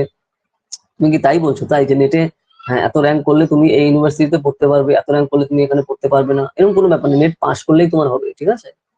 আর জিআরএফ এর উপরে নাম্বার তোমার মানে জিআরএফ এর নাম্বার থাকলে তুমি স্কলারশিপটা পাবে, ঠিক আছে? তো এরকম ব্যাপার। তো এই এক একটা ইউনিভার্সিটি হচ্ছে এক একটা টার্মস এন্ড কন্ডিশন থাকে, যে এই টার্মস এন্ড কন্ডিশন আমরা ফলো করছি, যে কোথাও এন্ট্রান্স এক্সাম নেয় বা কোথাও এন্ট্রান্স এক্সাম নেয় না, পিএইচডি করার জন্য আমি বলছি, কোথাও খালি তোমার ইন্টারভিউ নিয়ে ছেড়ে দেয়, ঠিক আছে? তো এরকম ব্যাপার রয়েছে। তো ওরকম কোনো ওখানে ব্যাপার নেই যে তোমার এখানে এরকম র্যাঙ্ক করতে হবে তাহলে সব হয়ে যাবে, বা র্যাঙ্ক না করলে তোমার যে হবে না এরকম কোনো নেই, ঠিক আছে? র্যাঙ্ক তো কজন করবে? একজন করবে, তাই না? একজন বা দুই তিনজন তোমার ফার্স্ট সেকেন্ড থার্ড এরা, তাছাড়া যারা পাস করেছে তাদের কি ভ্যালু নেই, তাই না? ওরকম কোনো ব্যাপার নেই, ঠিক আছে? এগুলো অন্যান্য কম্পিটিটিভ এক্সাম না, মানে এগুলো ধরো তুমি ব্যাংকের এক্সাম বা তোমার রেলের এক্সাম, এগুলো তো তা না, ওগুলো সব আলাদা জিনিস, ওর সাথে কানেকশন করতে যাও না, ঠিক আছে? এটা দুটো আলাদা প্যাটার্ন, বুঝতে পেরেছো নাকি? তো এই দেখো, এই যে সেন্ট্রাল ইউনিভার্সিটির যে লিস্ট গুলো এখানে পরপর দিয়েছে, তারপরে যে আমাদের স্টেট ওয়াইজ এই জিনিসগুলো দিয়েছে, এটা কিন্তু ডাইরেক্ট তোমার মুখস্থ করতেই হবে। হ্যাঁ, লিস্ট ধরে মুখস্থ করতে হবে। তো তোমার এখানে ডাইরেক্ট ধরে কোশ্চেন আসে, বুঝতে পারছো, যে এই ইউনিভার্সিটি কোন রাজ্যে রয়েছে, এই সেন্ট্রাল ইউনিভার্সিটি। তো এখানে তুমি যদি না জানো যে কোন কোন ইউনিভার্সিটি কোন কোন রাজ্যে রয়েছে, তাহলে কিন্তু তুমি পারবে না। আর এখানে কিন্তু পুরো সলিড নম্বর, ঠিক আছে? খুব বেশি জিনিস মুখস্থ করতে হচ্ছে না, তুমি ডাইরেক্ট তুমি জানলে কিন্তু তুমি করতে পারবে। যেরকম ধরো বিশ্বভারতী ইউনিভার্সিটি দিয়ে দিল, বিশ্বভারতী ইউনিভার্সিটি কোন স্টেটে রয়েছে, সেটা তুমি ধরো জানো, তুমি এখানে বাস করছো বলে, কিন্তু অনেকে সেটা নাও জানতে পারে, তো তাহলে সেটাতে ভুল করলো, ঠিক আছে, নাম্বারটা। তো এই ব্যাপারটা রয়েছে। এই জিনিসগুলো কিন্তু এই যে দেখো, প্রত্যেকটা রাজ্য অনুসারে কোন কোন জায়গায় কি কি ইউনিভার্সিটি রয়েছে তার লিস্ট, এটা কিন্তু বারবার বারবার তোমার রিডিং দিতেই হবে, কিচ্ছু করার নেই, কারণ এখান থেকে ডাইরেক্ট কোশ্চেন আসে যে কোন ইউনিভার্সিটি কোন রাজ্যের মধ্যে রয়েছে। ক্লিয়ার? বুঝতে পারছো? তো সেই ব্যাপারটা রয়েছে। এরপর দেখো, এই যে প্রাইভেট ইউনিভার্সিটি, মানে প্রাইভেট ইউনিভার্সিটি আমাদের দেশে কোন কোনগুলো রয়েছে, যেরকম জিও ইউনিভার্সিটি কথা বলা হচ্ছিল যে আগে আসবে, কিন্তু এরকম কিন্তু তা আসেনি। প্রাইভেট ইউনিভার্সিটি কথা, যেখানে তোমার কিন্তু বিভিন্ন টাইপের থাকবে, যে এখানে যে a society registered under the society regulation act in 1860 or any other corresponding law of the time after being in force, it is a state or public or trust or company registered under the section 25। তো এইখানে যে জিনিসটা তোমার দরকার, private university যেটা আমাদের দেশে কিন্তু অনেকগুলো রয়েছে, তো সেখানে যারা পড়বে, যেমন বেসিক্যালি প্রাইভেট ইউনিভার্সিটিতে হিউজ খরচ হয়, এবং অতটা কিন্তু তোমার ডিগ্রি অতটা ভ্যালু দেওয়া হয় না, কারণ যে কেউ ওখানে পড়তে লাগে, কারণ সেখানে মেরিটের শেষে কোনো ব্যাপার থাকে না, ব্যাপার থাকে হচ্ছে মানে। তো সেই জিনিসটা এখানে কিন্তু খেয়াল রাখতে হবে, ঠিক আছে? ডিম টু বি ইউনিভার্সিটি মানে যেসব ইউনিভার্সিটি গুলো ইউনিভার্সিটি হতে চলেছে, তো সেখানে কি কি টার্মস এন্ড কন্ডিশন গুলো রয়েছে সেগুলো ফলো করতে হবে, ঠিক আছে? তো এই ব্যাপারগুলো কিন্তু এখানে প্রপার লিস্ট করে দেওয়া রয়েছে, যে কোন কোনগুলো ইউনিভার্সিটি হতে চলেছে, কিন্তু বর্তমানে কোনগুলো আছে সেটাই হচ্ছে তোমার মাথায় রাখা দরকার, ঠিক আছে? কারণ সময়ের সাথে সাথে এগুলো কিন্তু চেঞ্জ হয়। আর এখানে তোমার ধরো ওই যে তুমি পরপর সব লিস্টই দেওয়া থাকবে, যে যখন তুমি যে এক্সাম দিচ্ছ, তো তার আগের রিলেটেড ডাটা সেগুলোই কিন্তু দেবে, তার খুব বেশি রিসেন্ট জিনিস কিন্তু দেবে না, ঠিক আছে? তো এই জিনিসটা কিন্তু তোমার মাথায় রাখা দরকার। এরপর তোমার দেখো, রাষ্ট্রীয় উচ্চতর শিক্ষা অভিযান, ঠিক আছে? রাষ্ট্রীয় উচ্চতর শিক্ষা অভিযান কত সালে স্টার্ট হচ্ছে? তোমার 2013 সালে কিন্তু এই যে তোমার রাষ্ট্রীয় শিক্ষার্থী উচ্চ শিক্ষার অধিকার অভিযান, ঠিক আছে, রুশা যেটা নাম বলা হয়, 2013 থেকে স্টার্ট হচ্ছে। তো এটা কিন্তু ফুল ফর্মটা তোমার অবশ্যই মনে রাখতে হবে, রাখি, যেটা কি তোমার এই যে রাষ্ট্রীয় উচ্চতর শিক্ষা অভিযান, RUSA। ওকে? তো এটা কি কিভাবে কাজ করছে সেই জিনিসগুলো তোমার এখানে ফলো করা দরকার, অবজেক্টিভ গুলো কি কি, তাহলে ধরো এমসিকিউ, আচ্ছা কোয়েশ্চেন বলছো কোথায় আছে? হুম, ওই তো এটার কথাই আমরা বলছি, যে এরকম ইউটিতে থাকে, মানে ইউটি মানে কি ইউনিয়ন টেরিটরি, যেরকম কিছু কিছু জায়গা ধরো তোমার যেরকম ইউনিয়ন টেরিটরি বা বিভিন্ন রাজ্যের ইউনিভার্সিটি, তো রাজ্যের ইউনিভার্সিটি হলে রাজ্যে বেশি টাকা দিচ্ছে, আর সেন্ট্রাল ইউনিভার্সিটি যখন কোনো রাজ্য হচ্ছে, তো তাহলে সেখানে সেন্ট্রাল ইউনিভার্সিটি বেশি টাকা দিচ্ছে। পার্সেন্টেজ ভাগ করা থাকবে, যে তোমার সেন্টার থেকে 60% দেবে আর স্টেট থেকে 40% দেবে। তো এইভাবে কিন্তু বিভিন্ন টাইপের বিভিন্ন ইউনিভার্সিটি কাজ করে থাকে। তো সেই ব্যাপারগুলো এখানে কথা এখানে বলা হয়েছে পরপর, যে টার্মস এন্ড কন্ডিশন। তোমার এখানে যে জিনিসটা মাথায় রাখা দরকার, যে RUSA এর ফুল ফর্ম কি, এই টাইপের কোশ্চেন প্রস্তুত আসে, ঠিক আছে? রাষ্ট্রীয় উচ্চতর শিক্ষা অভিযান, ঠিক আছে? তো এই ব্যাপারটা গেল। এরপর দেখো তোমার মেটা ইউনিভার্সিটি রয়েছে, তার ডান দিকে মেটা ইউনিভার্সিটি। তো during the 12th plan the UGC initiated A concept of meta university. তো এখানে কিন্তু মেটা ইউনিভার্সিটির কথা বলা হচ্ছে, যেটা 12 প্ল্যান এটা নিয়ে নেওয়া হয়েছিল। তো সেটা ওই টাইমে ঠিক ছিল, এখনকার জন্য যেটা আবার ঠিক তাও কিন্তু না, ঠিক আছে? কোন একটা টাইমে কোন জিনিস ইম্পর্টেন্ট হয়েছিল বলে যে পরবর্তীতে সেই জিনিসটা ইম্পর্টেন্ট হবে সেরকম কিন্তু কোনো ব্যাপার নেই, ঠিক আছে? তো এটা কিন্তু তোমার মাথায় অবশ্যই রাখা দরকার। এরপর দেখো যে কাস্টমার ইনোভেশন সেন্টার, এখানে ক্লাস্টার ইনোভেশন সেন্টার, তো ক্লাস্টার ইনোভেশন সেন্টারে বলতে কি বোঝাচ্ছে, ক্রেডিট বেসড অন কোর্স, তো বিভিন্ন টাইপের কোর্স দেওয়া হচ্ছে, ঠিক আছে, যে তোমাকে এই কোর্স গুলো করতে হবে, তো এই কোর্সে তুমি যা যা কাজ করবে তার উপর বেস করে তোমাকে ক্রেডিট দেওয়া হবে। তো সেই হিসাবে কিন্তু আলটিমেটলি বিভিন্ন স্টুডেন্টরা কিন্তু এখানে সেই হিসাবে পড়বে এবং সেই অনুযায়ী আস্তে আস্তে এগোবে সামনের দিকে ক্লাস্টার ইনোভেশন সেন্টারে। যেটা কথা বলা হচ্ছে, এটা কবে থেকে শুরু হচ্ছে, এটা কিন্তু 2011 থেকে শুরু হয়েছে, ঠিক আছে। নেক্সট হচ্ছে তোমার other higher level institution, inter university state. Inter university state কথা এখানে কিন্তু পরপর আমরা দেখতে পাচ্ছি যে এখানে কোন কোন জিনিসগুলো, দেখো ফুল ফর্ম গুলো কিন্তু অবশ্যই মাথায় রাখা দরকার। দেখো যে ইন্টার ইউনিভার্সিটি অ্যাক্সেলারেটর সেন্টার, ঠিক আছে, এই যে 10.23 পেজের ফার্স্ট একদম উপরের দিকে, ঠিক আছে, যে inter university centre for astronomy and astrophysics, সেটা হচ্ছে কোথায়, IUCAA, এটা কোথায়, পুনেতে। নেক্সট হচ্ছে তোমার UGCDAE consortium for scientific research, UGCDAECER Indore. তো এইভাবে কিন্তু লিস্ট গুলো পরপর রয়েছে, তো এগুলো ফুল ফর্ম কিন্তু আর কোথায় এগুলো রয়েছে তোমার কিন্তু অবশ্যই বারবার মনে রাখতে হবে এখানে, ঠিক আছে রাখি, কারণ এগুলো তুমি যত মুখস্থ রাখবে তত তোমার MCQ টাইপের থাকলে তুমি সেটা করতে তোমার সুবিধা হবে, যে হ্যাঁ এই টপিকের এই হচ্ছে অ্যান্সার হবে, যেটা তুমি যদি তোমার কাছে সেইগুলো থাকে, না হলে কিন্তু প্রবলেম। তো এই জিনিসটা কিন্তু সেই হিসাবে মাথায় রাখা দরকার। এই যে association of Indian university, Indian ইউনিভার্সিটির বিভিন্ন অ্যাসোসিয়েশনের কথা বলা হচ্ছে, 1924 সালে এসছে তোমার সিমলাতে আছে, ঠিক আছে, সেই হিসাবে এগুলো কিন্তু কাজ করছে। নেক্সট হচ্ছে তোমার institution of national importance. National importance মানে জাতীয় স্বার্থের জন্য যে সকল ইনস্টিটিউশন গুলো কাজ করছে, জাতিকে গর্বিত করেছে, তো সেই জিনিসগুলো কিন্তু আমরা দেখতে পাই সেই হিসাবে। যেরকম তুমি ধরো IIT কথা যদি বলা হয়, ঠিক আছে, গভর্নমেন্টের নাম কিন্তু খুবই উপরের দিকে নিয়ে গেছে, তো সেরকম যে ইনস্টিটিউট গুলো আমাদের এখানে রয়েছে, তুমি দেখো এখন ভারতের বাইরেও ব্রাঞ্চ করা শুরু করছে রিসেন্টলি, কিন্তু এই বছরে কিন্তু সেই জিনিসটা আমরা দেখতে পাবো। যেরকম UAE তে কিন্তু মানে ইউনাইটেড আরব এমিরেটসে তোমার IITর কিন্তু ক্যাম্পাস করা হচ্ছে, ঠিক আছে, তো সেখানেও পড়তে পারবে লোকজন, তারাও জয়েন্ট এন্ট্রান্স দিয়ে, তো সেটা একটা আলাদা কোটা সিস্টেম থাকবে, তো সেই ব্যাপারটা কিন্তু রয়েছে। ওকে, বুঝতে পেরেছো রাখি, এই জিনিসগুলো কিন্তু এখানে মোস্ট ক্রুশিয়াল জিনিস। নেক্সট হচ্ছে ইনস্টিটিউট অফ এমিনেন্স, তো কোনো একটা ইনস্টিটিউটের এমিনেন্স কিরকম এবং সেটা কতটা পপুলার, তো সেই জিনিসগুলো কিন্তু দেখা দরকার, এবং সেখান থেকে কি কি চেঞ্জ এসছে, এবং যারা যারা এখান থেকে কিন্তু সেই হিসাবে করেছে বা পড়েছে তাদের এখন অবস্থান কি, তো সেই জিনিসগুলো নিয়ে কিন্তু এখানে ডিটেলসে ডিসকাশন করা হবে, যে ইনস্টিটিউট অফ এমিনেন্স এর, ঠিক আছে, এখানে ইফেক্টিভনেস গুলো কি কি আছে দেখো, excellent and innovation, specialization, global rating, আর হচ্ছে তোমার কোয়ালিটি টিচিং এন্ড হচ্ছে রিসার্চ, ঠিক আছে, এইগুলো কিন্তু তোমার ইন্টারেস্ট অফ এমিনেন্স এর মধ্যে কিন্তু সেগুলো চলে আসে, ঠিক আছে। এগুলো পয়েন্ট বাই পয়েন্ট ওয়াইজ মানে একটু মাথায় রাখতে হবে, তাহলে যেগুলো খেয়াল থাকবে, আলাদা কোনো নতুন করে কিছু দরকার নেই। রাখি, বুঝতে পেরেছো? যেরকম দেখো এই যে খুবই ইম্পর্টেন্ট যেরকম ইনস্টিটিউশন, আমরা একটু আগে IIT কথা বলছি, সেম দেখো পরে পেজেই সেই নামগুলো কিন্তু র্যাঙ্কিং দেওয়া রয়েছে। ওকে, তো সেই জিনিসটা কিন্তু বলতে বলতে একদম যেরকম, আর টপ 3 তোমার যদি প্রাইভেট সেক্টর, আমরা একটা, এটা তো আমরা গভর্নমেন্ট সেক্টর দেখলাম, তাহলে প্রাইভেট সেক্টরে 5টা, BITS Pilani Rajasthan, MAHE, Jio institute, Reliance foundation, ঠিক আছে, তো এই জিনিসগুলো সম্পর্কে কিন্তু পরপর বলা হচ্ছে, ঠিক আছে। তো এই পার্টটা গেল। আচ্ছা, যদি কোনো কোয়ারি থাকে তো সেগুলো বলো। হুম, নেক্সট আসছে দেখো, এই যে ল্যাঙ্গুয়েজ ইউনিভার্সিটির কথা বলছে, তো ল্যাঙ্গুয়েজ ইউনিভার্সিটি মানে ভাষাগত যে সকল ইউনিভার্সিটি রয়েছে আমাদের দেশে, বিভিন্ন ধরনের ভাষা শেখানো, সেগুলো কি দেখো, হিন্দি, উর্দু, ঠিক আছে, ইংলিশ, বাংলা বা অন্যান্য যে সকল ল্যাঙ্গুয়েজ আছে, মেইন মেইন ল্যাঙ্গুয়েজ, সেগুলো শেখানো হয়।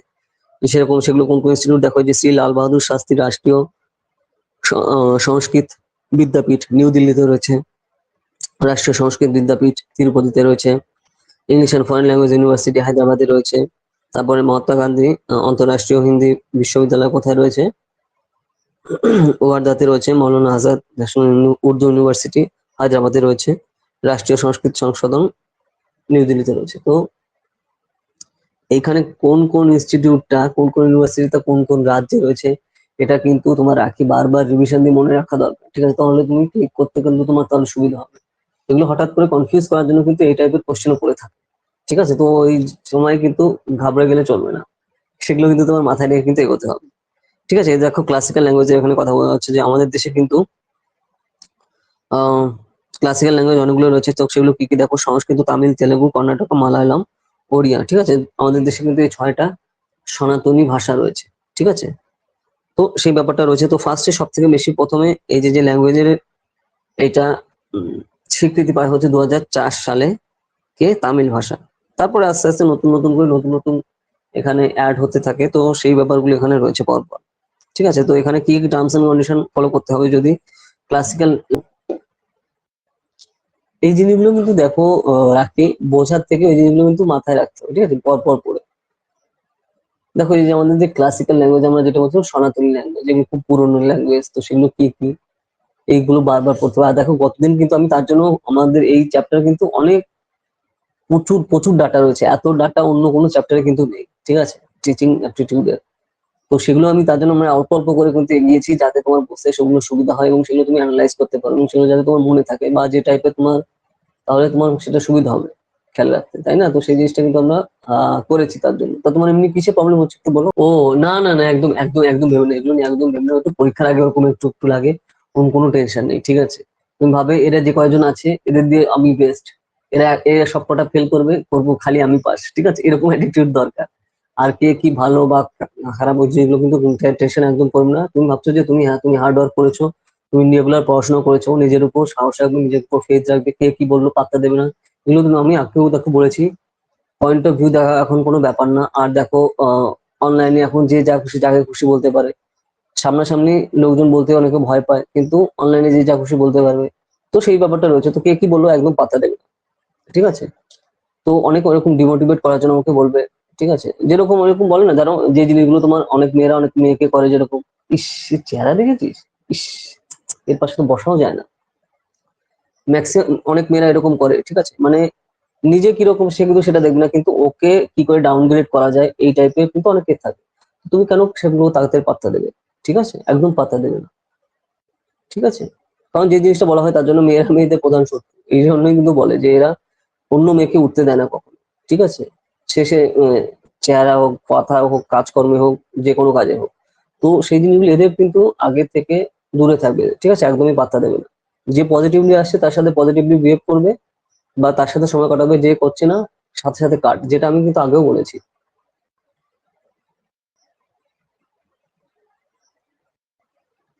না না না, ভুলে যাবে না, এগুলো টেনশনের জন্য হচ্ছে। ঠিক আছে, টেনশন করো না, আর খুব তো বেশি দিন বাকিও নেই তোমার। আমি আশা করো এই মাসের তো এই মাসে মনে হয় না দেবে। ঠিক আছে, এই মাসে না হয় তোমার মনে হয় না তোমার অ্যাডমিট কার্ড দেবে, মনে হচ্ছে তোমার আগস্টে দিতে পারে। ঠিক আছে, আগস্টে ধরো ফার্স্ট উইক বা সেকেন্ড উইকে এক্সাম হতে পারে।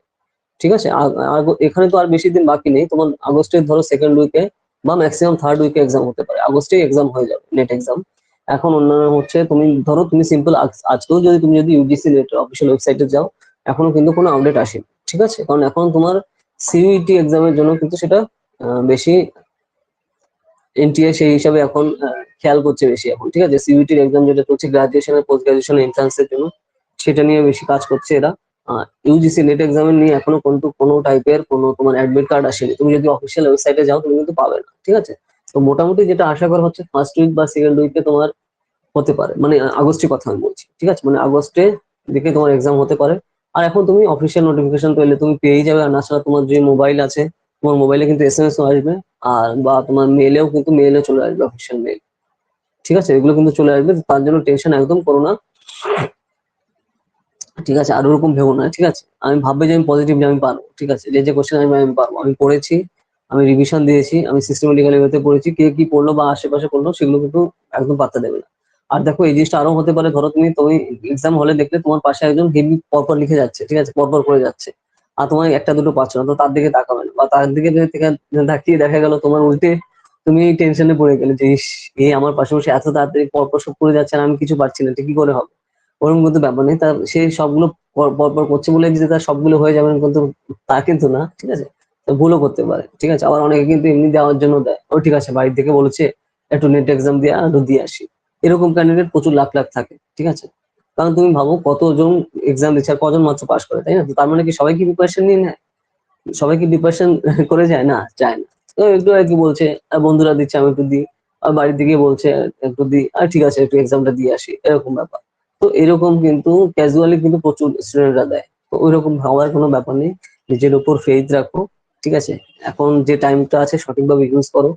ফুল সিলেবাস দেখো, আমরা কিন্তু কত তাড়াতাড়ি এই যে আমরা কিন্তু পেপার ওয়ান মানে বেসিক্যালি সিলেবাস কিন্তু কমপ্লিট করেছি জাস্ট, তাই না?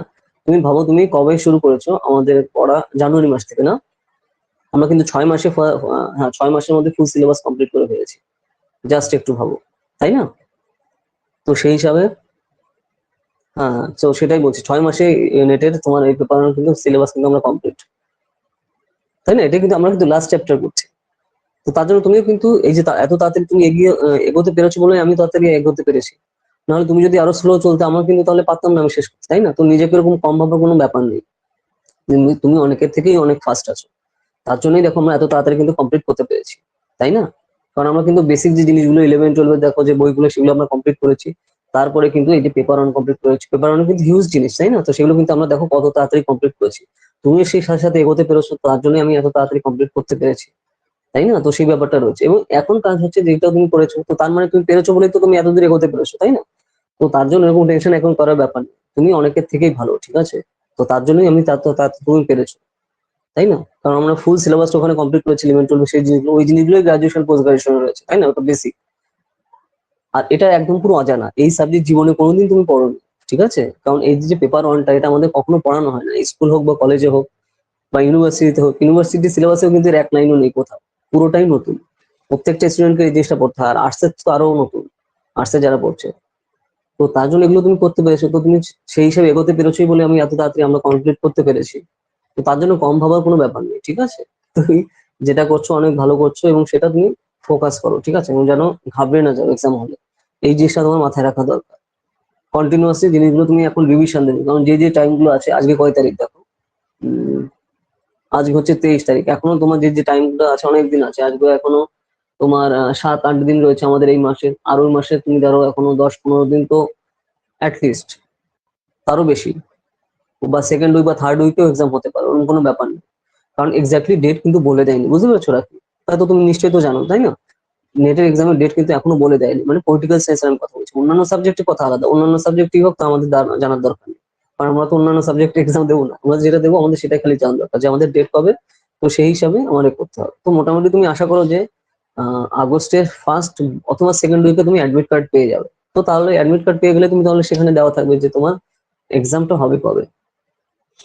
তো সেই হিসেবে তুমি কিন্তু করতে হবে। আর এখন দরকার হচ্ছে তোমার যে আমরা যা যা করেছি অটোমেটিক মানে এখন অব্দি, তো সেগুলো কন্টিনিউয়াসলি রিভিশন দেওয়া পর পর, ঠিক আছে? অনেক সময় তুমি এখন টাইম দিতে হবে এখন পড়তে, যেটা আমি বলেছি, না হলে কিন্তু সমস্যা, ঠিক আছে? এখন টাইম দিতে হবে এবং বারবার রিভিশন দিতে হবে। এখন তুমি যতবার রিভিশন দেবে তত তোমার জন্য ওখানে হেল্পফুল হবে, ঠিক আছে? যদিও আমাদের এখানে এই এক্সামে মাইনাস নেই, কিন্তু তারপরেও তুমি যতগুলো কারেক্ট করতে পারবে তোমার ততটা হেল্পফুল হবে না? কারণ পেপার ওয়ানের নাম্বারটা বলা খুবই দরকার। পেপার টু তে সাবজেক্ট যেটা তুমি অলরেডি 7 বছর পড়েছো, তাই না? 7 বছর কি করে, 11-12, গ্রাজুয়েশন 3 বছর, আর হচ্ছে তোমার পোস্ট গ্রাজুয়েশন 2 বছর, কত হলো 5 আর 2 7 বছর। অ্যাটলিস্ট তুমি 7 বছর পড়েছো, তো ওই সাবজেক্ট তুমি মোটামুটি ভালোই জানো, কিন্তু এই জিনিসগুলো কিন্তু কম আগে পড়োনি, এগুলো পুরো নতুন করে করতে হচ্ছে। তো এই জিনিসগুলো অ্যানালাইজ করে ওই টাইমটা তোমার কিন্তু নামানো দরকার, যে এক্সামের টাইমটা যেটা রয়েছে। তো তাহলেই সেটা হবে। তোমার আশেপাশে কি করছে, বা ও তাড়াতাড়ি করলো, বা এ পরপর করে যাচ্ছে বলে ওর হয়ে যাচ্ছে আমার হবে না, কিন্তু ভাবার কারণে। আর দেখো ক্লাস এক্সাম হলে কি কি করতে হবে, কি কি ফলো করা, দেখো এগুলো নিয়ে কিন্তু আমরা অলরেডি আমাদের ডিসকাস করেছি ডিটেলসে একদম। কি কি জিনিসগুলো তোমার ফলো করতে হবে সেটা কিন্তু আমি তারপর আজকে আমি মনে করে দিচ্ছি, তোমার এক্সাম যখনই আসবে তার আগে কিন্তু ওই ক্লাসটা আমাদের দেখে নেবে, ঠিক আছে রাখি? যে এক্সামের আগে কি কি জিনিসগুলো তোমার অবশ্যই, বা এক্সাম হলে কি কি জিনিসগুলো তোমার ফলো করা দরকার, বা কি কি জিনিসগুলো তোমার সামনে ওয়েট করছে, সেগুলো নিয়ে কিন্তু একদম পুরো ক্রিস্টাল ক্লিয়ার ভিজুয়ালাইজেশন আমরা করেছি ওই ক্লাসে, ঠিক আছে? তো তুমি তো রেকর্ডিং তো করা রয়েছে, তো তুমি কিন্তু সুবিধা মতোটা দেখে নিও এক্সামের আগে, তাহলে কিন্তু তুমি আবার এই জিনিসগুলো মনে পড়ে যাবে তোমার, ঠিক আছে? আর টেনশনে করার কোনো ব্যাপার নেই। তো এটা তুমি কন্টিনিউয়াসলি করে যাও, হ্যাঁ কন্টিনিউয়াসলি করে যাও। কে কি বললো ওরকম শুনো না তুমি, ধরো আরো এই জিনিসটা আরো বেশি হয় দেখো রাখি, তোমার যে বন্ধু বান্ধবী আছে ওদের কাছে ধরো কি পড়ছো বা কি করছো এগুলো নিয়ে করতে গেলে তুমি টেনশনে পড়ে যাও। কেউ বললো যে এই তুই এটা করেছিস, না আমি এটা করেছি, না এই যে তুই এটা করেছিস আমি এটা করিনি, এই জিনিসগুলো শুনলে উল্টো আরো টেনশন করে যায়, ইস ও করে নিচ্ছে এগুলো, ও তাহলে হয়ে যাবে আমার হবে না, এই জিনিসগুলো করবে না, ঠিক আছে? এমনি বন্ধু ওদের সাথে কথা বলতে হবে, দেখা করছো অন্যান্য টপিক নিয়ে কথা বলো, কিন্তু এই জিনিস নিয়ে কথা বললে কিন্তু এখন প্রবলেম। অন্য সময় কথা বলো পড়াশোনার ব্যাপার নিয়ে, সেটা ঠিক আছে, কিন্তু এক্সামের আগে এই নিয়ে পড়লে এখন তুমি টেনশনে পড়ে যাবে। আমি তার জন্যই এই এক্সাম ওরিয়েন্টেড এর কথা নিয়ে বলতে বারণ করছি, ঠিক আছে? এখন অন্য টপিক নিয়ে কথা বলো, ঠিক আছে, কিন্তু বা সেগুলো নিয়ে আলোচনা করো, কিন্তু এক্সামের টপিক নিয়ে করো, তো তাহলে ও মনে হবে এই তুই এই কোনটা কোনটা করেছি, আমি এটা এটা করেছি। তাহলে ও বললো এ বললো, তুমি টেনশনে পড়ে গেল যে হ্যাঁ ওর তো এরগুলো হয়ে গেছে, আমার তো হয়নি, আমি তো ফেল করবো, ঠিক আছে? তো এই জিনিসগুলো প্লিজ একদম করো না এখন, তাতে তোমার এটা কিন্তু নেগেটিভ অ্যাটিটিউড চলে আসবে তখন, ঠিক আছে, নেগেটিভ এনার্জি চলে আসবে। তো নেগেটিভ এনার্জি খুবই ডেঞ্জারাস জিনিস, তুমি যা করেছো ফুল করেছো, এবং এটা কিন্তু বারবার এখন রিভিশন দেওয়া দরকার, বারবার কন্টিনিউয়াস, গাদা গাদা বই না, সিঙ্গেল বই থেকে। আমি তোমার জন্য তোমাকে কিন্তু বারবার রেগুলারই বলি যে যে যে টপিক আছে তুমি কিন্তু একটা বই থেকে সিঙ্গেল থেকে এই বই থেকে পড়ে এবং সেটা কন্টিনিউয়াসলি বারবার রিভিশন দাও, যাতে লাভ হবে। নাহলে খালি এক একটা পাবলিকেশনের একটা আমি বই কিনলাম, এক একটা জিনিস আমি করলাম, তাহলে কিন্তু কোনো লাভ নেই, ঠিক আছে? বাজারে বইয়ের অভাব নেই, ঠিক আছে, প্রচুর বই আছে, কিন্তু তুমি কিন্তু সব বই খালি খালি করলে কিন্তু লাভ হবে না। যেকোনো একটা জিনিস করো, বারবার বারবার প্র্যাকটিস করো, তাহলে সেটা তোমার জন্য বেশি হেল্পফুল হবে। বুঝতে পেরেছো? তো এই জিনিসগুলো কিন্তু এভাবে তোমার এগোনো দরকার, এটা কি না হলে কিন্তু প্রবলেম, ঠিক আছে? এই সিস্টেমেটিক্যালি এই জিনিসগুলো ফলো করো, কে কি বললো একদম বাচ্চা দিও না, আর তাদের এগুলো নিয়ে বলার সুযোগও দেবে না। তাহলে তোমার যদি মনে হয় যে আমি এগুলো টেনশন আমি করছি, তুমি এটা নিতে পারছো না, তো তাহলে তাদেরকে ওই টপিকে কথা বলতে দেবে না, ঠিক আছে? অন্য কিছু নিয়ে বলো যা খুশি, ঠিক আছে, কিন্তু এই টপিক নিয়ে। কারণ তুমি যেহেতু বুঝতে পারছো যে এগুলো নিয়ে বলে আমি টেনশনে পড়ে যাবো, তো সেটা কিন্তু করতে দেওয়া যাবে না, ঠিক আছে? কারণ আগে ফার্স্ট, আগে তুমি আগে, ঠিক আছে, তারপরে অন্যদের ইমপ্রেস করার পরে। অত ইমপ্রেস এখন করতে হবে না, যে ইমপ্রেস হওয়া সে এমনি হবে, আর যে হবে না তো তুমি কুইন এলিজাবেথ হলেও হবে না, ঠিক আছে? তো সেই ব্যাপারটা রয়েছে।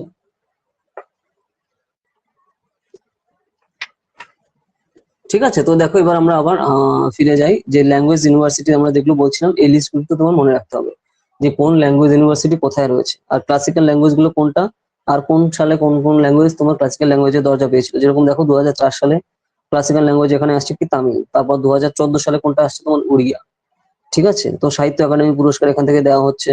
এবং কোন কোন ক্লাসিক্যাল ল্যাঙ্গুয়েজ হতে গেলে কি কি টার্মস এন্ড কন্ডিশন ফলো করতে হবে, যে তোমার অ্যাটলিস্ট 2000 বছরের অভিজ্ঞতা মানে ব্যাকগ্রাউন্ড থাকতে হবে সেই ল্যাঙ্গুয়েজে, ঠিক আছে? দেখো যে 1500 থেকে 2000 বছরের ব্যাকগ্রাউন্ড থাকতে হবে, এবং তার অ্যান্সিয়েন্ট লিটারেচার, তার আলাদা সাহিত্য থাকতে হবে, ঠিক আছে? এবং সেটা তোমার অরিজিনাল হতে হবে, এবং অন্যান্য জায়গা থেকে বা অন্যান্য জায়গা থেকে তোমার যে কপি পেস্ট করা সেটা করা যাবে না, ঠিক আছে? এরপর যে জিনিসটা রয়েছে যে যে the classical language and literature should be distinct from modern and modern community, মানে মডার্ন যে ল্যাঙ্গুয়েজ আছে তার সাথে কিন্তু আলাদা হতে হবে। ওই একই জিনিস রয়েছে, তাহলে কিন্তু সেই জিনিসগুলো কিন্তু গণ্যতা দেওয়া হবে না। তো এই জিনিসগুলো যখনই ফলো করা হবে কোনো একটা ল্যাঙ্গুয়েজকে, তখনই হচ্ছে তোমার ক্লাসিক্যাল ল্যাঙ্গুয়েজ বা সনাতনী ল্যাঙ্গুয়েজের স্ট্যাটাস বা সম্মান দেওয়া হবে। তো আমাদের ভারতের সংবিধানের 351 নম্বর ধারা অনুযায়ী কিন্তু তোমার সংস্কৃতকে কিন্তু স্পেশাল স্ট্যাটাস দেওয়া হয়েছিল, ঠিক আছে, সংস্কৃত ভাষাকে। তো তারপর সেই হিসাবে কিন্তু আস্তে আস্তে আসতে থাকে। এরপর তোমার প্রাইমারি সোর্স অফ ল্যাঙ্গুয়েজে তোমার যেটা কিন্তু হিন্দি তোমার সেই হিসাবে ছিল, কারণ দেখো আমাদের যখন সংবিধান তৈরি করা হচ্ছে তখন কিন্তু তোমার সংস্কৃতকে তোমার অফিসিয়াল ল্যাঙ্গুয়েজ করার কথা বলা হচ্ছিল, কিন্তু জওহরলাল নেহরুর জন্য কিন্তু সেই জিনিসটা সম্ভব হয়নি, ঠিক আছে? তো সেই ব্যাপারটা রয়েছে, যেটা করলে এখন এই যে যে এত সব ল্যাঙ্গুয়েজ ডিবেট এই জিনিসগুলো হতোই না, ঠিক আছে? তো সেই জিনিসটা কিন্তু আমরা লক্ষ্য করতে পারি। এই হচ্ছে তোমার ক্লাসিক্যাল ল্যাঙ্গুয়েজ জিনিসগুলো। তারপর দেখো এই যে central Hindi doctorate commission for scientific technical technology, central institute of Indian language, এগুলো তো তুমি খালি একটু রিডিং দিয়ে গেলে যে কোন কোন টপিকে কি কি এখানে বোঝানো হচ্ছে, ঠিক আছে? এরপর তোমার according to the higher education বলছে যে national assessment and accreditation council, এটা কবে আসছে দেখো, ন্যাক, ন্যাক কবে তৈরি হচ্ছে 1994 সালে। এটা কোথায় পাবে? 10.25 পেজের একদম দেখো নিচে দেখো যে accreditation accreditation in higher education, দেখো যে national assessment and accreditation council, এটা কবে হচ্ছে তৈরি? 1994 সালে হচ্ছে, ঠিক আছে, বাই দ্য ইউজিসি, মানে ইউনিভার্সিটি গ্রান্ট কমিশন এটা তৈরি করে এই যে ন্যাক কে, যার হেডকোয়ার্টার হচ্ছে তোমার ব্যাঙ্গালোরে, যেটা আমরা ওই দেখো একটু আগে প্রথম দিকে আমরা কথা বলছিলাম, ঠিক আছে? It was established as per the recommendation of the NPE. তো এটা তৈরি করা হয়েছিল 1986 সালে, যে ন্যাশনাল এনপিই অনুসারে। এরপর তোমার দেখো যে national board of accreditation, NBA, এগুলোর ফুল ফর্মটা কিন্তু অবশ্যই একটু মাথায় রাখবে, ঠিক আছে? এবি মানে কি তোমার দেখো অ্যাক্রিডিটেশন বোর্ড, ঠিক আছে? এটা কেন তৈরি হয়েছিল, যে এই AB was set up by the Indian council for agricultural research, ICAR, এর ফুল ফর্ম কি দেখো, Indian council of agricultural research, যেটা 1996 সালে তৈরি হয়েছিল।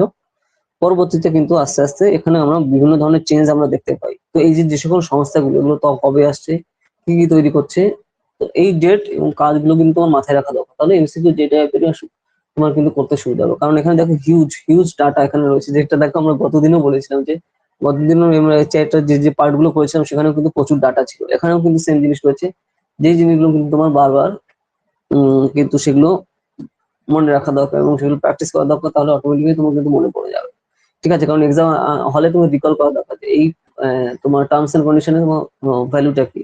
ঠিক আছে, বা এখানে ধরো তোমার এটা শর্ট ফর্ম দিবে, এই শর্ট ফর্মটা অ্যাডভোকেশন কি, ডিটেলসে কি বলে, তো সেটা সম্পর্কে তুমি ক্লিক করো। এই টাইপের জিনিস কিন্তু দেয়।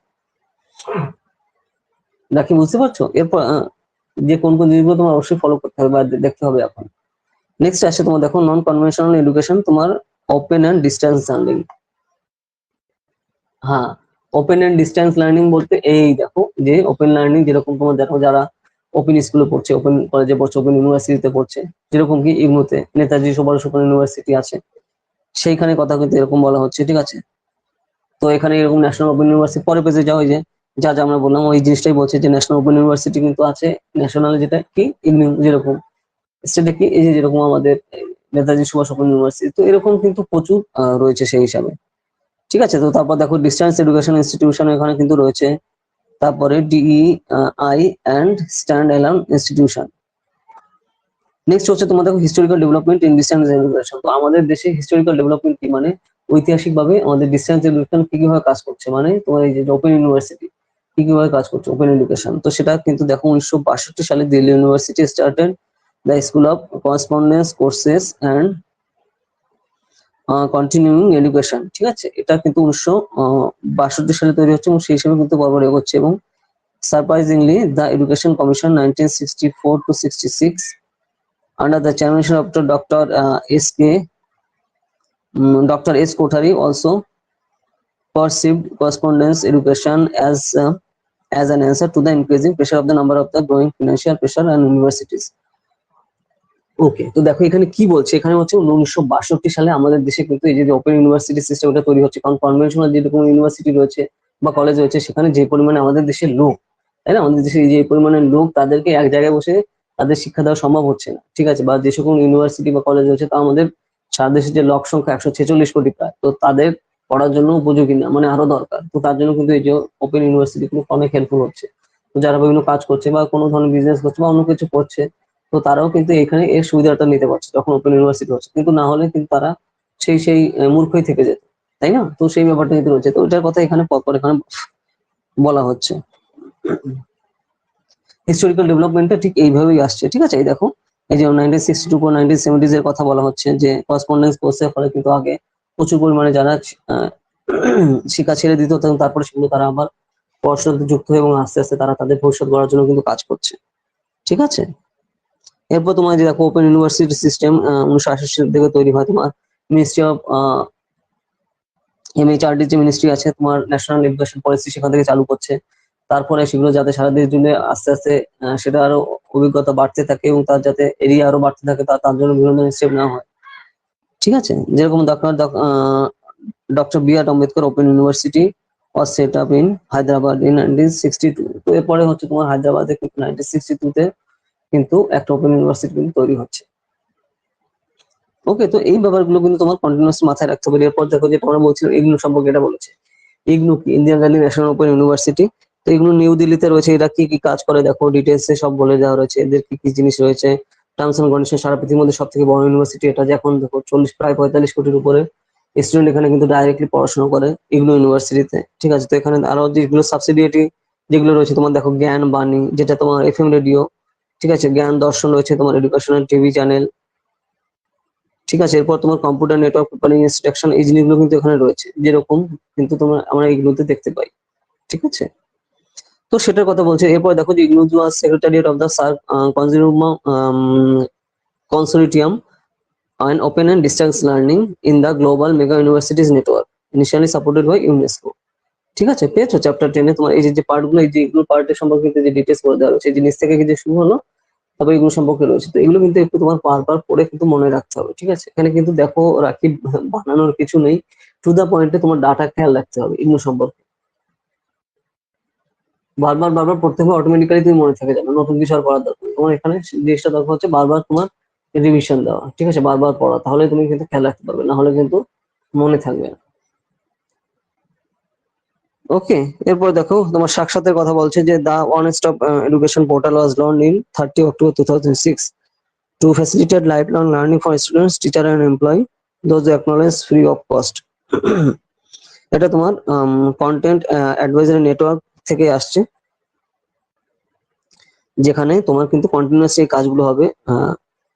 সাক্ষাৎ, সাক্ষাৎ মানে কি? সাক্ষাৎ, সাক্ষাতে হবে কাজ করা। তারপরে তোমার স্টেট ওপেন ইউনিভার্সিটির কথা বলা হচ্ছে, যেরকম দেখো সারা রাজ্য দেশ জুড়ে বিভিন্ন স্টেটে বিভিন্ন ধরনের ওপেন ইউনিভার্সিটি রয়েছে, তো তারও কিন্তু এখানে লিস্ট দিয়ে দিয়ে যাচ্ছে। দেখো এখানে দিল্লির কথা এখানে বলা হচ্ছে যে Indira Gandhi open university, doctor B R Ambedkar open university, ঠিক আছে? তো এরকম কোন কোন জায়গায় কি কি ওপেন ইউনিভার্সিটি রয়েছে তারও কিন্তু এখানে লিস্ট পরপর এখানে দেওয়া, ঠিক আছে? এগুলো কিন্তু তোমার মনে রাখা দরকার। তো এরকম কোশ্চেন কি আসবে যে এটা কি সেন্ট্রাল ইউনিভার্সিটি, 4টে অপশন দিল, তো তার মধ্যে তোমার কারেক্টটা চুজ করে ক্লিক করতে হবে। এই টাইপের কিন্তু কোশ্চেন আসে, তো তার জন্য তোমার খুব বেশি এখানে ইউনিভার্সিটি গুলো, ওপেন ইউনিভার্সিটি এগুলো নাম কিন্তু সবাই মাথায় রাখা দরকার। ওকে, তো এই জিনিসগুলো কিন্তু রয়েছে। এরপর দেখো যে professional technical and skill development education in India, তো এই হিসেবে কিন্তু আমাদের দেশে যে জিনিসটা কিন্তু খুবই কম আছে, ঠিক আছে? যে প্রফেশনাল টেকনিক্যাল তোমার যে স্কিল ডেভেলপমেন্ট যে এডুকেশন, এই জিনিসগুলো কিন্তু আমাদের দেশে একদম নেই বললেই চলে। কিন্তু আমাদের দেশে এত বড় হিউজ পপুলেশন, কিন্তু তারপরে আমরা সেগুলো কিন্তু ইউজ করি না, ঠিক আছে? যে এই যে সিওএল মানে হচ্ছে কমনওয়েলথ অফ লার্নিং, যে জিনিসটা এখানে দেখা যায়, যেখানে তোমার 1988-এ encourage the development of mid range starting of the open learning. Okay okay okay, COL পেয়েছো? এটা কমনওয়েলথ অফ লার্নিং, এটা কিন্তু কমনওয়েলথ কান্ট্রিজরা 1988 সালে শুরু করে। হ্যাঁ, তো সিওএল এটা দেখো তোমার 1988 শুরু হয় এবং সারা দেশ জুড়ে দেখো, সারা পৃথিবী জুড়ে যে কমনওয়েলথ কান্ট্রিতে আছে, তো তাদের দেশে এডুকেশন সিস্টেমটা কন্টিনিউয়াসলি বাড়ানোর জন্য হচ্ছে বেসিক্যালি এই স্টেপটা না হয়, ঠিক আছে? 1988 থেকে শুরু হচ্ছে এবং কানাডা থেকে সহ বিভিন্ন দেশগুলো, যারা তোমার ব্রিটেনের তোমার যে কমনওয়েলথে ছিল দেশগুলো, তো তারা কিন্তু এই স্টেপগুলো নেয় এবং সেই হিসাবে কিন্তু এগোতে থাকে, ঠিক আছে? এবার দেখো প্রফেশনাল ট্রেনিং এর কথা বলা হচ্ছে, যেরকম প্রফেশনাল ট্রেনিং যেরকম ডাক্তার, ঠিক আছে? তারপরে ডেন্টাল ডাক্তার, তোমার নার্সিং, ঠিক আছে? তো আর্কিটেকচার, বার কাউন্সিল, এগুলো তোমার কি? এগুলো হচ্ছে তোমার প্রফেশনাল ডিগ্রি। তো এগুলো কিন্তু বিভিন্ন জায়গা থেকে দেওয়া হয় এবং এগুলো অথেন্টিসিটি কে দেয়, ঠিক আছে? যে তুমি ধরো একজন এমবিবিএস কেউ পাস করলো, তো তাহলে তার অথেন্টিসিটি কোথা থেকে আসছে? সে কিন্তু এই যে মেডিকেল কাউন্সিল অফ ইন্ডিয়া থেকে তার সার্টিফিকেট নিতে হয়, তাহলে কিন্তু সে ডাইরেক্টলি প্র্যাকটিস করতে পারে, নাহলে কিন্তু সে প্র্যাকটিস করতে পারবে না। খালি তুমি পাস করে থাকলেই হবে না, ঠিক আছে? কিন্তু প্র্যাকটিস করা দরকার সেই হিসাবে। তো এই জিনিসগুলো কিন্তু এখান থেকে কন্ট্রোল করে, যেন মেডিকেল রিলেটেড কিছু হলে তোমার মেডিকেল কাউন্সিল অফ ইন্ডিয়া, তারপর ডেন্টাল কিছু হলে dental council of India, nursing কিছু হলে নার্সিং কাউন্সিল যেগুলো রয়েছে, তো এইভাবে লিস্ট গুলো কিন্তু সেই হিসাবে ফলো করা দরকার।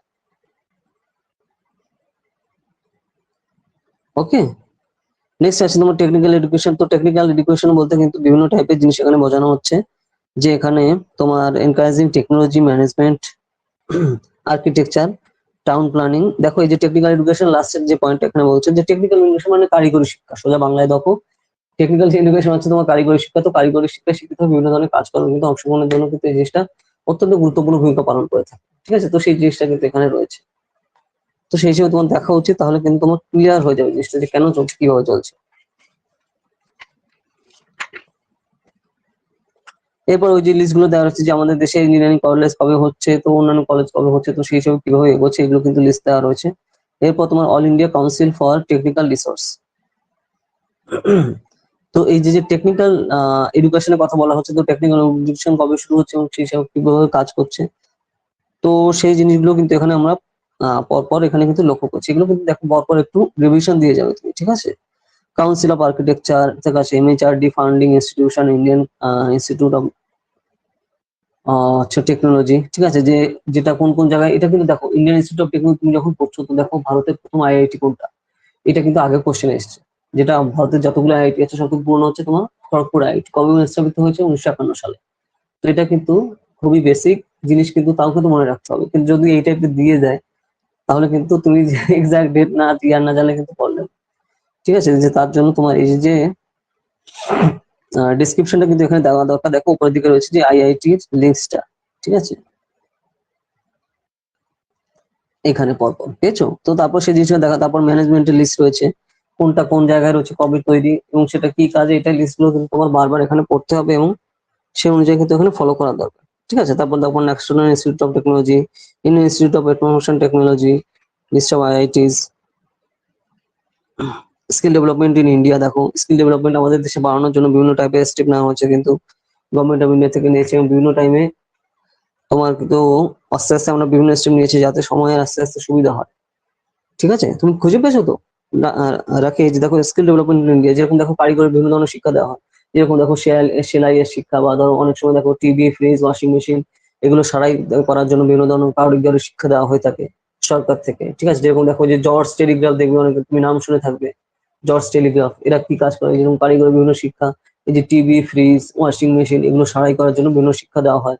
তো সেখানে তুমি ধরো 12 পাস করার পরে ওখানে ডিগ্রি কোর্স করলে, তো তারপরে কিন্তু তুমি সে নিজেই নিজের সংস্থা খুলে বা নিজেই কিন্তু কাজ করতে পারছো। তো তারপর তোমার কাজের অনুপাতে তুমি কিন্তু সেই হিসাবে আহ, তুমি কিন্তু ইনকাম করতে পারছো। তো সেই ব্যাপার কথা এখানে বলা হচ্ছে, ঠিক আছে, স্কিল ডেভেলপমেন্টের বিষয়। ওকে, তো এরপরে দেখো যে স্কিল ইন্ডিয়া ইনিশিয়েটিভ। তো স্কিল ইন্ডিয়া ইনিশিয়েটিভ কোনগুলো, এই যে লিস্ট, এগুলো কিন্তু একটু মাথায় রাখতে হবে। দেখো 10.30 তোমার যেটা রয়েছে যে national skill for development, national skill development mission, national policy on, যে ডেট গুলো রয়েছে এগুলো কিন্তু খেয়াল রাখা দরকার। তারপর দেখো যে প্রধানমন্ত্রী কৌশল বিকাশ যোজনা, এটা ফুল ফর্ম কি, ঠিক আছে, PMKVY, এইভাবে থাকবে, PMKVY ফুল ফর্ম, ঠিক আছে। তারপর স্কিল লোন স্কিম, তারপর হচ্ছে রুরাল ইন্ডিয়া স্কিল। দেখো স্কিল রিলেটেড যে যে জিনিসগুলো আছে এখানে কিন্তু পুরো লিস্ট করে দেওয়া হচ্ছে, তোমার এই লিস্টগুলো একটু মাথায় রাখো, তাহলে তুমি জিনিসগুলো বুঝতে সুবিধা হবে। আর আমি তো উদাহরণ দিলাম যে স্কিল ডেভেলপমেন্ট বা জেনারেলি কোন টাইপের কাজ করা হয়, ওই যে টিভি, ফ্রিজ, ওয়াশিং মেশিন এগুলো তোমার কাজ করার জন্য তুমি অনেক সময় তোমার রাস্তাঘাটে এক জায়গায় থাকবে যে জর্জ টেলিগ্রাফে এরকম আমরা কিন্তু এগুলো শিক্ষা দেওয়া হচ্ছে বা ডিগ্রি দেওয়া হচ্ছে, তো সেগুলো কিন্তু এই টাইপের জিনিস, তারপর নিজস্ব সেসব কিন্তু এগোচ্ছে, ঠিক আছে।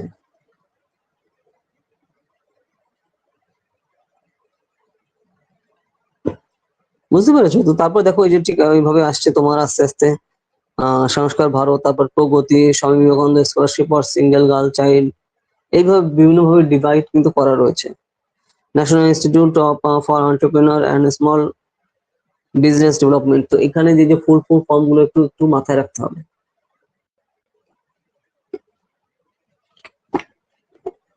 ঠিক আছে। এরপর দেখো যে ভ্যালু এডুকেশনের কথা বলছি, যে ভ্যালু এডুকেশন মানে ধরো কোনো একটা জিনিস শিখলে, তো সেখান থেকে আলটিমেটলি কোনো তোমার ভ্যালু আসলো, বা তুমি কোনো নতুন কিছু শিখলে, বা তোমার সেটা দৈনন্দিন জীবনে কোনো তার হেল্পফুল হচ্ছে কোনো ভাবে, তো সেগুলোকে কিন্তু ভ্যালু এডুকেশনে কিন্তু আন্ডারে কিন্তু বলা হয়ে থাকে।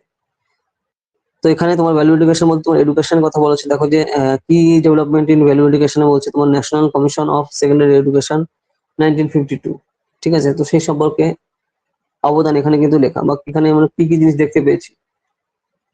তারপর দেখো তোমার ইউনিভার্সিটি এডুকেশন কমিশন 1962, নেক্সট হচ্ছে তোমার education commission 1964 to 66, NPE 1986, NPE programme of action 1992, Chavan committee report 1999, আর ন্যাশনাল কারিকুলাম ফ্রন্ট ফ্রেমওয়ার্ক 2005। তো এইভাবে কিন্তু সিস্টেমেটিক্যালি এই ভ্যালু এডুকেশন কিন্তু সেই সময় নিয়ে নেওয়া হচ্ছে।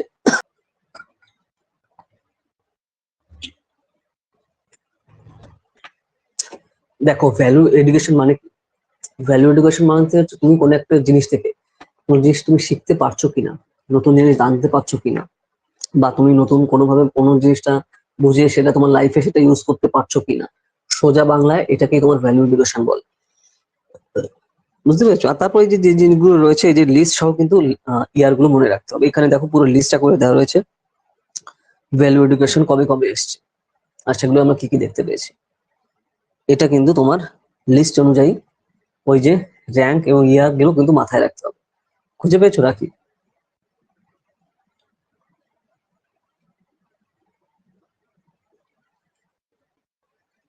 হ্যাঁ, এই জিনিসটা মাথায় রাখো, অন্য আলাদা আলাদা নতুন নতুন জিনিস তোমার খেয়াল রাখতে হবে না, ঠিক আছে। এখানে তারপরে যে main issues behind the need for value education, value education আমাদের কেন দরকার, তো ওখানে পয়েন্ট গুলোর নাম পড়ো, তাহলে তুমি বুঝতে পারো যে আমাদের দেশে ভ্যালু এডুকেশন কেন দরকার রয়েছে, কেন আমাদের দেশে এই ভ্যালু এডুকেশন আমাদের চাই, সেটা কিন্তু লিস্ট এখানে পরপর করে দেওয়া রয়েছে, পেয়েছো? সেটা তুমি দেখো যে main issues behind the need for imparting value education. এরপরে দেখো national India ranking, NIRF, national institution of ranking framework. পরের পেজে যাও, পেয়েছো? এটা তোমার এই বই থেকে পড়ার দরকার নেই, এটা কি করতে হবে, গুগল থেকে নিতে হবে, যেটা যার উপর বেস করে কিন্তু তোমার কোশ্চেন এখানে আসবেই। এটা যেহেতু পুরনো হয়ে গেছে বইটা, মানে অনেকদিন আগে কেনা, অনেকদিন আগে মানে কালকেও তুমি যদি বই কেনো, আজকে যদি নতুন ডাটা আসে তাহলে আজকে সেটা, তাহলে এটা তুমি পুরোনো ডাটা পড়েছো, ঠিক আছে? যেখানে র্যাঙ্কিং দেওয়া হচ্ছে তোমার দেখো 2019 তোমার এখানে র্যাঙ্কিং কোনটা দরকার, 2022 র্যাঙ্কিং। রিসেন্ট এই যে র্যাঙ্কিং দিয়েছে এটা কিন্তু তোমার এক্সামের জন্য ইম্পর্টেন্ট, তো সেগুলো গুগল থেকে খুঁজে বের করে নিজে কিন্তু তোমার করতে হবে। আর ধরো ধরো তুমি যখন নিজে গুগল থেকে খুঁজে বের করে নিজে লিখতে করছো, সেখানেই তোমার কিন্তু পড়া হয়ে যাচ্ছে, ঠিক আছে? সেখানে রিভিশনটা হয়ে যাচ্ছে, এইভাবে করো, বাড়িতে বসে কিন্তু এটা র্যাঙ্কিং গুলো করবে। এখানে কিন্তু দেখো এই যে সব লিস্ট সব বের করেছে, ওই যে একটু আগে আমি যেটা বললাম যে আমাদের ওয়েস্ট বেঙ্গলে তোমার যাদবপুর ইউনিভার্সিটি আর তোমার ক্যালকাটা ইউনিভার্সিটি কিন্তু র্যাঙ্ক করেছে উপরের দিকে। তো কার কোন কোন ইউনিভার্সিটি কোথায় গিয়ে র্যাঙ্ক করেছে, এগুলো কিন্তু ধরো ইঞ্জিনিয়ারিং এ কোনটা, মেডিকেলে কোনটা, ল এ কোনটা, ঠিক আছে, ম্যানেজমেন্টে কোনটা, আর্টস এ কোনটা, সায়েন্সে কোনটা, এই যে লিস্ট গুলো কিন্তু তোমার অবশ্যই মাথায় রাখতে হবে, ঠিক আছে? কোন কোন ইনস্টিটিউটে কি কি র্যাঙ্ক রাখি, বুঝতে পেরেছো? আর এখানে কিন্তু পূর্ণ র্যাঙ্ক রয়েছে, এটা কিন্তু পড়বে না, ঠিক আছে? এটা কিন্তু একদমই দরকার না, দরকার হচ্ছে তোমার এই যে নতুনটা, ঠিক আছে? নতুনটা পড়ে সেগুলো কিন্তু করতে হবে,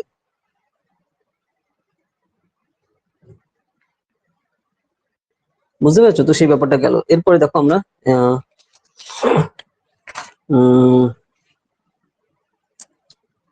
ওকে, এরপরে চলে এসো তুমি 10.35 পেজে। 10.35 পেজ, যে কি issues facing spread of higher education in India. তো আমাদের দেশে হায়ার এডুকেশনে, উচ্চতর শিক্ষায় আমরা কি কি জিনিসগুলো আমরা দেখতে পাচ্ছি, সেটা কোথায় পাবে? এই যে তুমি দেখো কি ইস্যুস ফেসিং 10.34 পেজের লাস্টের দিকে রয়েছে, ঠিক আছে? 10.34 পেজ লাস্টের দিকে যে কি issues facing spread of higher education in India. তো ওখানে কারেক্ট নাম্বার গুলো তুমি খালি পড়বে, ঠিক আছে? এখানে আলাদা যে সকল জিনিসগুলো রয়েছে, যে কোন কোন দেশের গভর্নেন্স কে কি বলা হয়, গভর্নেন্স এন্ড অ্যাডমিনিস্ট্রেশন কি করে কাজ করে, সেই জিনিসগুলো পড়তে হবে, এগুলো রেগুলার। হ্যাঁ হ্যাঁ, এগুলো একটু রিডিং করতে হবে, রিডিং করলে তোমার অটোমেটিক মনে পড়ে যাবে। ডিফাইনিং কনস্টিটিউশনে কি কি জিনিসটা রয়েছে। তারপর দেখো যে ইউনাইটেড কিংডম, ইউনাইটেড স্টেট, এই কোন রাজ্যে কোন কোন দেশে কি কি জিনিস ফলো করে, এগুলো তুমি একটু রিভিশন দেবে। এখানে দেখো লাইন বাই লাইন গুলো একটু পড়লে তুমি রিভিশন দেবে, অটোমেটিক্যালি তুমি সবই জানো, খালি একটু রিভিশন দেবে, মনে পড়ে যাবে, ঠিক আছে? যেরকম দেখো আমি কি বলছি, যে ইউনাইটেড কিংডম, ঠিক আছে, পেয়েছো? United kingdom 10.35 page, United kingdom, এদের নমিনাল হেড অফ স্টেট কে কি বলা হয়, প্রেসিডেন্ট। নমিনাল হেড স্টেট বলা হয়, যেটা আমাদের দেশের কি রয়েছে, প্রেসিডেন্ট ইন ইন্ডিয়া, ঠিক আছে? Cabinet system of ministries, prime minister as the head of the government, ঠিক আছে? তো এই সব জিনিসগুলো কিন্তু আমাদের দেশেও কিন্তু সেম জিনিস, সবই সেম জিনিস, তুমি অলরেডি এগুলো জানো, খালি একটু একবার চোখ বুলালেই হয়ে যাবে, নতুন করে এখানে কিন্তু কিছু দরকার নেই, ঠিক আছে? সবই কিন্তু তুমি এখানে জানো। এই যে ইউনাইটেড নেশন কিংডম, যেগুলো, কারণ এগুলো আমরা স্কুলেও পড়েছি, গ্রাজুয়েশনেও পড়েছি, পোস্ট গ্রাজুয়েশনেও পড়েছি। ইউনাইটেড স্টেটে কে কি আছে, তাদের কি বলা হয়ে থাকে, আয়ারল্যান্ড আছে, আমাদের কনস্টিটিউয়েন্ট অ্যাসেম্বলি কি ছিল, যেটা একদম বেসিক জিনিস, কনস্টিটিউয়েন্ট অ্যাসেম্বলিতে আমাদের গণপরিষদে কি করে স্টার্ট হয়েছে, সেই জিনিসগুলো এখানে রয়েছে। Silent features of Indian constitution, আমাদের সংবিধানের যে সাইলেন্ট ফিচার্স গুলো কি কি, ঠিক আছে? প্রিয়াম্বেল অফ দ্য কনস্টিটিউশন, দেখো প্রত্যেকটা বইয়ের প্রথমে যেটা থাকে, যে আমরা ভারতীয় জনগণ দিয়ে যে লেখাগুলো চালু হয়, যে সমাজতান্ত্রিক, ধর্মনিরপেক্ষ, ঠিক আছে, যে প্রজাতান্ত্রিক দেশ তো আমরা তৈরি করবো, সেই বিষয়ে আমরা এই যে ভারতের কাছে আমরা অর্পিত করছি, ঠিক আছে? যে ডায়লগ গুলো লেখা থাকে না প্রিয়াম্বেল, তো প্রিয়াম্বেল অফ দ্য কনস্টিটিউশন কি হয়েছে, জাস্টিস, লিবার্টি, ইকুয়ালিটি, ফ্র্যাটার্নিটি, এটা আমরা কোন কোন জায়গা থেকে নিয়েছি, ফ্রেঞ্চ কনস্টিটিউশন থেকে, মনে আছে তো? মানে ফরাসি সংবিধান থেকে। তো এই জিনিসগুলো হচ্ছে এখানে রয়েছে, সবই তুমি এখানে জানো। Main features of the preamble, খালি একটু এগুলো চোখ বুলাতে হবে, নতুন করে আর কিচ্ছু নেই এখানে। তারপর আমাদের কি কোনো অফিসিয়াল ল্যাঙ্গুয়েজ আছে? না, ঠিক আছে? ভারতের কিন্তু কোনো অফিসিয়াল ল্যাঙ্গুয়েজ বা ন্যাশনাল ল্যাঙ্গুয়েজ নেই। আহ আমাদের যে জিনিসগুলো কিন্তু আছে, আচ্ছা, আমাদের কিন্তু অফিসিয়াল ল্যাঙ্গুয়েজ আছে, ন্যাশনাল ল্যাঙ্গুয়েজ নেই, এটা মাথায় রাখা দরকার। তোমাকে কিন্তু এটা কনফিউজ করার জন্য এই টাইপের কোশ্চেন করতে পারে যে ইন্ডিয়ার কি কোনো ন্যাশনাল ল্যাঙ্গুয়েজ আছে, যখন দেখবো অনেকে বলে যে হিন্দি হলো ভারতের ন্যাশনাল ল্যাঙ্গুয়েজ, জাতীয় ভাষা। না, ভারতের কিন্তু কোনো জাতীয় ভাষা নেই। ভারতের কি আছে, ভারতের অফিসিয়াল ল্যাঙ্গুয়েজ আছে। তো ভারতের অফিসিয়াল ল্যাঙ্গুয়েজ কটা? ভারতের অফিসিয়াল ল্যাঙ্গুয়েজ হচ্ছে 22টা। ঠিক আছে, এটা আমাদের ইন্ডিয়ান কনস্টিটিউশনের 8 শিডিউলে, ঠিক আছে, 8ম তফসিলে কিন্তু বলা রয়েছে যে আমাদের 22টা হচ্ছে সরকারি ভাষা। প্রত্যেকটা ভাষারই কিন্তু সেম ভ্যালু, কিন্তু তার মধ্যে সরকারি ভাষা হিসাবে ইউজ করা হয় হিন্দি দেবনাগরী অক্ষরে, এবং তার সাথে সাথে আস্তে আস্তে ইংলিশকেও পরবর্তীতে যুক্ত করা হয়েছে। ঠিক আছে, তো তার মানে কি আমাদের দেশে কিন্তু কোনো ন্যাশনাল ল্যাঙ্গুয়েজ নেই, আমাদের দেশে কি আছে, অফিসিয়াল ল্যাঙ্গুয়েজ। ওকে, তো কটা অফিসিয়াল ল্যাঙ্গুয়েজ? 22টা। তারপর এই যে ফান্ডামেন্টাল রাইট গুলো কি, ফান্ডামেন্টাল রাইটস তোমার এই যে right to equality, right two তোমার ফ্রিডম, এগুলো কিন্তু একদম বেসিক জিনিস। তোমার ওই জিনিসগুলো তুমি জানো, সেই জিনিসগুলো এখানে পরপর রয়েছে আর্টিকেল গুলো ধরে ধরে। তো এখানে আর্টিকেল কোন কোন আর্টিকেল কি, এটা একটু মাঝে মাঝে আসে কিন্তু, রাখি এটা একটু মাথায় রাখবে। এই আর্টিকেলের যে ব্যাপারগুলো আছে এগুলো একটু ধরে দেখবে। ঠিক আছে, তো তাহলে কিন্তু তুমি একটা মনে পড়বে, যেরকম ধরো আমাদের ধর্ম প্রচারের যে স্বাধীনতা বা ধর্ম ধারণ করার যে ক্ষমতা, বা যে যার খুশি মতো কিন্তু ধর্ম পালন করতে পারে, এবং যে যার খুশি মতো কিন্তু তোমার ধর্ম শিক্ষা দিতে পারে, এবং সেই হিসেবে কিন্তু প্রোপাগেন্ডা কিছু করতে পারে। সেটা কোথায় রয়েছে? আমাদের আর্টিকেল 25 এ রয়েছে, মানে আমাদের ভারতের সংবিধানের 25তম ধারায় রয়েছে এটা। ঠিক আছে, তো তো এই যে জিনিসগুলো কোন কোন আর্টিকেলে কি কি রয়েছে, মানে এটা হচ্ছে তোমার ফান্ডামেন্টাল রাইটস, মৌলিক অধিকার গুলো কোন কোন আর্টিকেলে কি কি রয়েছে, ফান্ডামেন্টাল ডিউটিস গুলো কোথায় কোথায় রয়েছে, যেগুলো দেখো আমরা কিন্তু করেছি। ওই যেগুলো একটু আবার একটু রিভাইজ দিতে হবে, সেটা হচ্ছে দরকার এখানে। আর এখানে কিচ্ছু নেই। ফান্ডামেন্টাল রাইটস কি, তারপর তোমার দেখো direct principal of state policy. ঠিক আছে, মানে রাষ্ট্র পরিচালনার দিক নির্দেশনার যে তত্ত্বগুলো আছে সেগুলো কি কি, সেই জিনিসগুলো কিন্তু এখানে করতে হবে।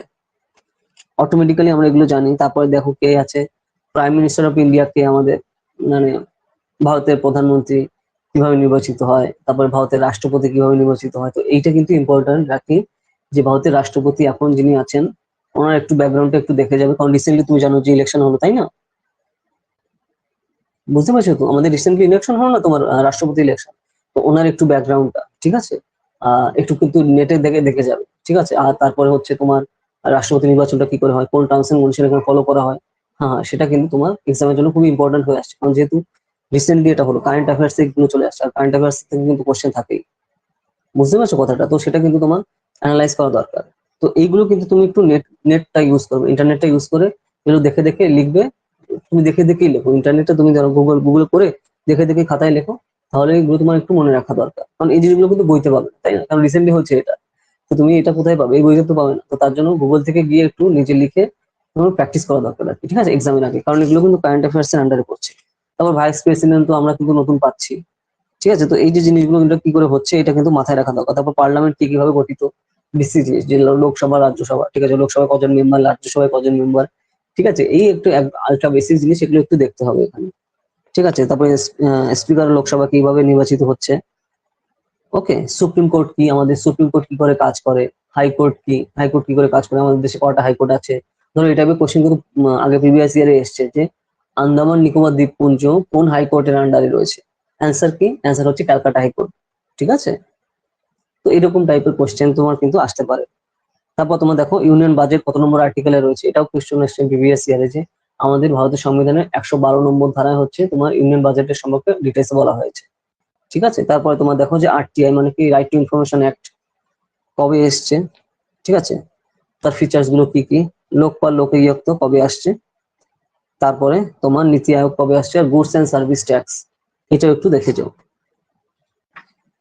মানে কি গুডস এন্ড সার্ভিস ট্যাক্স, মানে যেটা যে জিএসটি নতুন টার্মস এন্ড কন্ডিশন এলো না, তো নতুন টার্মস এন্ড কন্ডিশন এর মধ্যে তুমি রাখি যে জিনিসটা দেখবে যে কোন কোন প্রোডাক্টের দাম কমেছে, আর কোন কোন জিনিসের উপর মানে দাম কমেছে, মানে হচ্ছে আমি বলছি যে জিএসটি কোন কোন ক্ষেত্রে বেড়েছে আর কোন কোনটা বাড়েনি। ঠিক আছে, তো এটা একটু এমনি একটু লিস্টে একটু দেখে গেলে, মানে এটা কত পার্সেন্ট থেকে কত পার্সেন্টের আন্ডারে গেছে আর কি, আর এখন কত কত পার্সেন্টেজ রয়েছে জিএসটি পার্ট, 0, 5, 12, 18 আর 28, তাই না? এটা তো আমাদের 5টা ধাপ এখন, তাই না? জিএসটি যে রেট আছে, আর সেই জিএসটি রেট আমরা কিভাবে কাউন্ট করি, দেখো প্রত্যেকটা প্রোডাক্ট আমরা যখন দেখেছি, মানে কাটি যখন, মানে কিনি যখন, তো সেটা কিন্তু নিচে থাকে সিজিএসটি, এসজিএসটি। তো এই দুটো পার্টে কিন্তু বিভক্ত হয়। তুমি দেখো কোথাও ধরো, ধরো তুমি কোথাও গেছো, মানে কোথাও কিছু জিনিস তুমি কিনতে গেছো, ঠিক আছে, তো সেখানে কিন্তু দেখবে তুমি যখন ক্যাশ মেমোটা দেখছো নিচে কিন্তু লেখা থাকে। ধরো তোমার সিম্পল অ্যামাউন্ট হলো হচ্ছে তুমি ধরো তোমরা কয়েকজন মিলে গেছো 120 টাকার খাবার তুমি খেয়েছো, ঠিক আছে, নিচে কিন্তু দেখবে যে যা দাম সেগুলো থাকবে, তারপরে সিজিএসটি থাকে, সেন্ট্রাল গভর্নমেন্টের যেটা ট্যাক্সটা, আর তোমার এসজিএসটি থাকে, স্টেট গভর্নমেন্টের একটা থাকছে, তারপর হচ্ছে তোমার টোটাল করা থাকে। ওকে, তো তো এই যে যে জিনিসগুলো রয়েছে বেসিক জিনিস, তারপরে এই জিনিসগুলো একটু দেখতে হবে তোমার। আর রিসেন্টলি তোমার জিএসটি নিয়ে কি কি জিনিসে এখন আলোচনা করা হচ্ছে, যে কিছু কিছু জিনিসের তোমার যে স্ল্যাব গুলো আছে সেই স্ল্যাব গুলো বাড়ানো হবে বা কি কমানো হবে। স্ল্যাব গুলো মানে কি, ওই যে 0% ট্যাক্স কোনো কোনো প্রোডাক্টে, 5% বা 10% কোন কোন জায়গায়, এই যে জিনিসগুলো এগুলো একটু তোমার ফলো করা দরকার। ঠিক আছে, যখন হাইয়েস্ট স্ল্যাব কত আছে, হাইয়েস্ট আছে তোমার 28%, যেটা তোমার লাক্সারি আইটেম যেগুলো আছে সেগুলোতে কিন্তু তোমার 28% তোমার ট্যাক্স বসে, তাই না? তো এই যে যে জিনিসগুলো এইগুলো কিন্তু তোমার একটু দেখতে হবে, ফলো করতে হবে। ওকে, এই যে good government, good governance index, তো সেগুলো কি কি আছে বাকি বুঝতে পারছো আমি কি কি বলছি?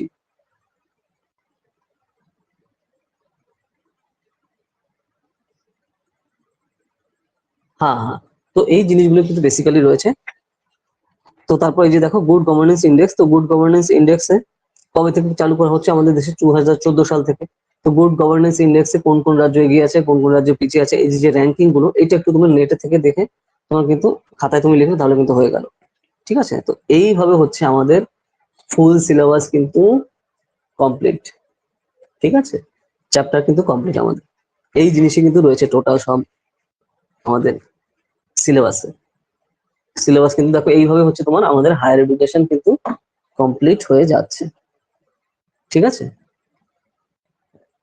এই এই জিনিসগুলো রয়েছে আমরা যা যা বললাম, নিশ্চয়ই তুমি খেয়াল রেখেছো, এবং না হয় তুমি, আমি যেটা আমি বলেছি, তুমি পেন পেপারে না হয় এগুলো একটু লিখে রাখো, তারপরে সেই হিসাবে তুমি পরবর্তীতে সেগুলো রিভিশন দিয়ে গেলে, বা তারপরে ওইগুলো কিন্তু নেটে থেকে দেখে তারপরে করবে। নেটে থেকে দেখে করলে তুমি এই যে যখন খুঁজে খুঁজে লিখছো না, তাতে কিন্তু তোমার একটা পড়া হয়ে যাচ্ছে এবং সেটা তোমার রিভিশনও হয়ে যাচ্ছে। আর তারপর সেগুলো একটু মাঝে মাঝে দেখলে তাহলে তুমি রিকল করতে পারবে। নতুন করে আর তোমার কোনো কিছু করার দরকার হবে না, এক্সট্রা করে কোনো কিছু করার দরকার হবে না যে। আর তারপরে দেখো আমরা এতদিন ধরে যে যে জিনিসগুলো করেছি, তুমি বারবার বারবার সেগুলো একটু প্র্যাকটিস করা, প্র্যাকটিস করা মানে একটু দেখা। ঠিক আছে, প্রথম থেকে যে যে চ্যাপ্টার গুলো আমরা করেছি, যে যে জিনিসগুলো করেছো, আর তোমার গ্রাজুয়েশন পোস্ট গ্রাজুয়েশনে যে যে জিনিসগুলো তুমি করেছো সেগুলো আস্তে আস্তে দেখতে হবে। তো মেইন যে পেপার ওয়ান, ঠিক আছে, পেপার ওয়ানটা হচ্ছে তোমার মেইন জিনিস, ফ্যাক্টর। এখানে কিন্তু তোমার নাম্বারটা বেশি তোলা দরকার খুব। ঠিক আছে, তো যা যা ওভারঅল আছে আমরা কিন্তু ফুল সিলেবাস আমরা কিন্তু দেখেছি, এখন হচ্ছে তোমার এই জিনিসগুলো রিভিশন দেওয়া দরকার বারবার করে। ঠিক আছে, আর তারপরে ধরো যদি কোনো প্রবলেম হচ্ছে, ঠিক আছে, যেন কোনো প্রবলেম হলো যে এই এই স্যার আমার এই চ্যাপ্টারটা আমার একটু করালে ভালো হয়। ঠিক আছে, আমাদের তো মোটামুটি আজকে কমপ্লিট হলো, তুমি তাহলে আমাকে বললে যে নেক্সট দিন স্যার আমাকে এই চ্যাপ্টারটা করালে আবার ভালো হয়, আমার এখানে প্রবলেম হচ্ছে, আমরা সেগুলো করবো। বুঝতে পেরেছো? তো সেই ব্যাপারটা কিন্তু রয়েছে, এই টপিক গুলো ধরো আমাকে করতে হবে, তো সেই হিসেবে করতে থাকো। তো এই হচ্ছে যে জিনিসগুলো ওভারঅল তোমার ম্যাটার করবে। আর তুমি ধরো গ্রাজুয়েশনের যে সিলেবাস, পোস্ট গ্রাজুয়েশনের যে সিলেবাস রয়েছে, যেটা সাবজেক্ট তো সেগুলো তো করতেই হবে। তো পেপার ওয়ান হচ্ছে তোমার ফান্ডামেন্টাল জিনিস, যেটা তোমার একদমই অচেনা, তাই না? তো সেই জিনিসগুলো আমরা কিন্তু কমপ্লিট করবো। আর যেটা তোমার গ্রাজুয়েশন পোস্ট গ্রাজুয়েশন যে সাবজেক্টের জিনিস, সেটা তো অলরেডি তোমার দেখা রয়েছে, তো সেগুলো করতে হবে। আর একটা জিনিস, এটা কিন্তু কোনো মাইনাস নেই, এটা মাথায় রাখবে। আর কন্টিনিউয়াসলি যে সিস্টেমেটিক ওয়েতে বা অ্যাপ্রোচ তোমার ফলো করতে হবে, সেটা তো আমরা বললাম। তো এবার বলো তোমার কি যদি কোনো কোয়েশ্চেন থাকে বা কোনো ডাউট থাকে বলো, রাখি।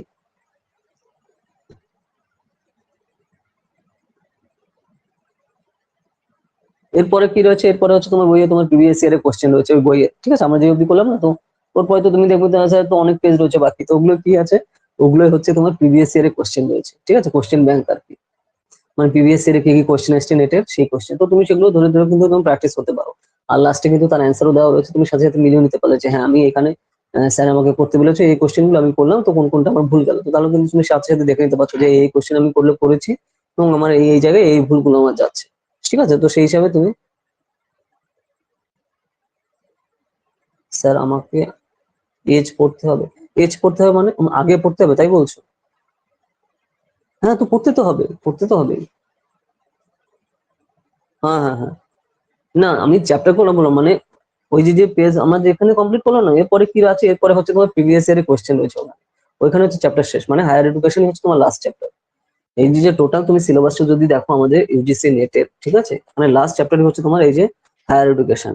এই যে ফার্স্টে দেখো, ফার্স্ট পেজে তুমি খুলে দেখো, এখানে লাস্টে যেটার মধ্যে রয়েছে teaching aptitude, research aptitude, comprehension, communication, mathematical reasoning and aptitude, logical reasoning, data interpretation, information and communication technology, people development and environment, তারপর হচ্ছে তোমার হায়ার এডুকেশন সিস্টেম। ঠিক আছে, তো এই জিনিসগুলো হচ্ছে তোমার টোটাল হচ্ছে আমাদের এই চ্যাপ্টার টোটাল হচ্ছে টোটাল সিলেবাস। ওকে, তারপর দেখো যে লাস্টে যেগুলো রয়েছে তোমার হচ্ছে যে টেস্টের, আর তারপর হচ্ছে যে প্রিভিয়াস ইয়ারের কোশ্চেন পেপার। আর প্রিভিয়াস ইয়ারের কোশ্চেন পেপার তো এটা তো না, তোমার তোমার তোমার 2 বছর এখানে মাত্র রয়েছে এখানে কোশ্চেন, কিন্তু তুমি আরো প্রিভিয়াস ইয়ারের কোশ্চেন কোথায় পাবে? যে বই তোমাকে দেখো মনে আছে আমি কিনতে বলেছিলাম টেস্টের জন্যই আলাদা বই, তো সেই বইয়ে কিন্তু অনেক রয়েছে তোমার প্র্যাকটিস করার জন্য, এবং তার নিচে কিন্তু তো সেগুলো তুমি ধরে ধরে করো। এখন এখন টাইম হচ্ছে এই জিনিসগুলো করার, আর তারপর এগুলো রিভিশন দেওয়া।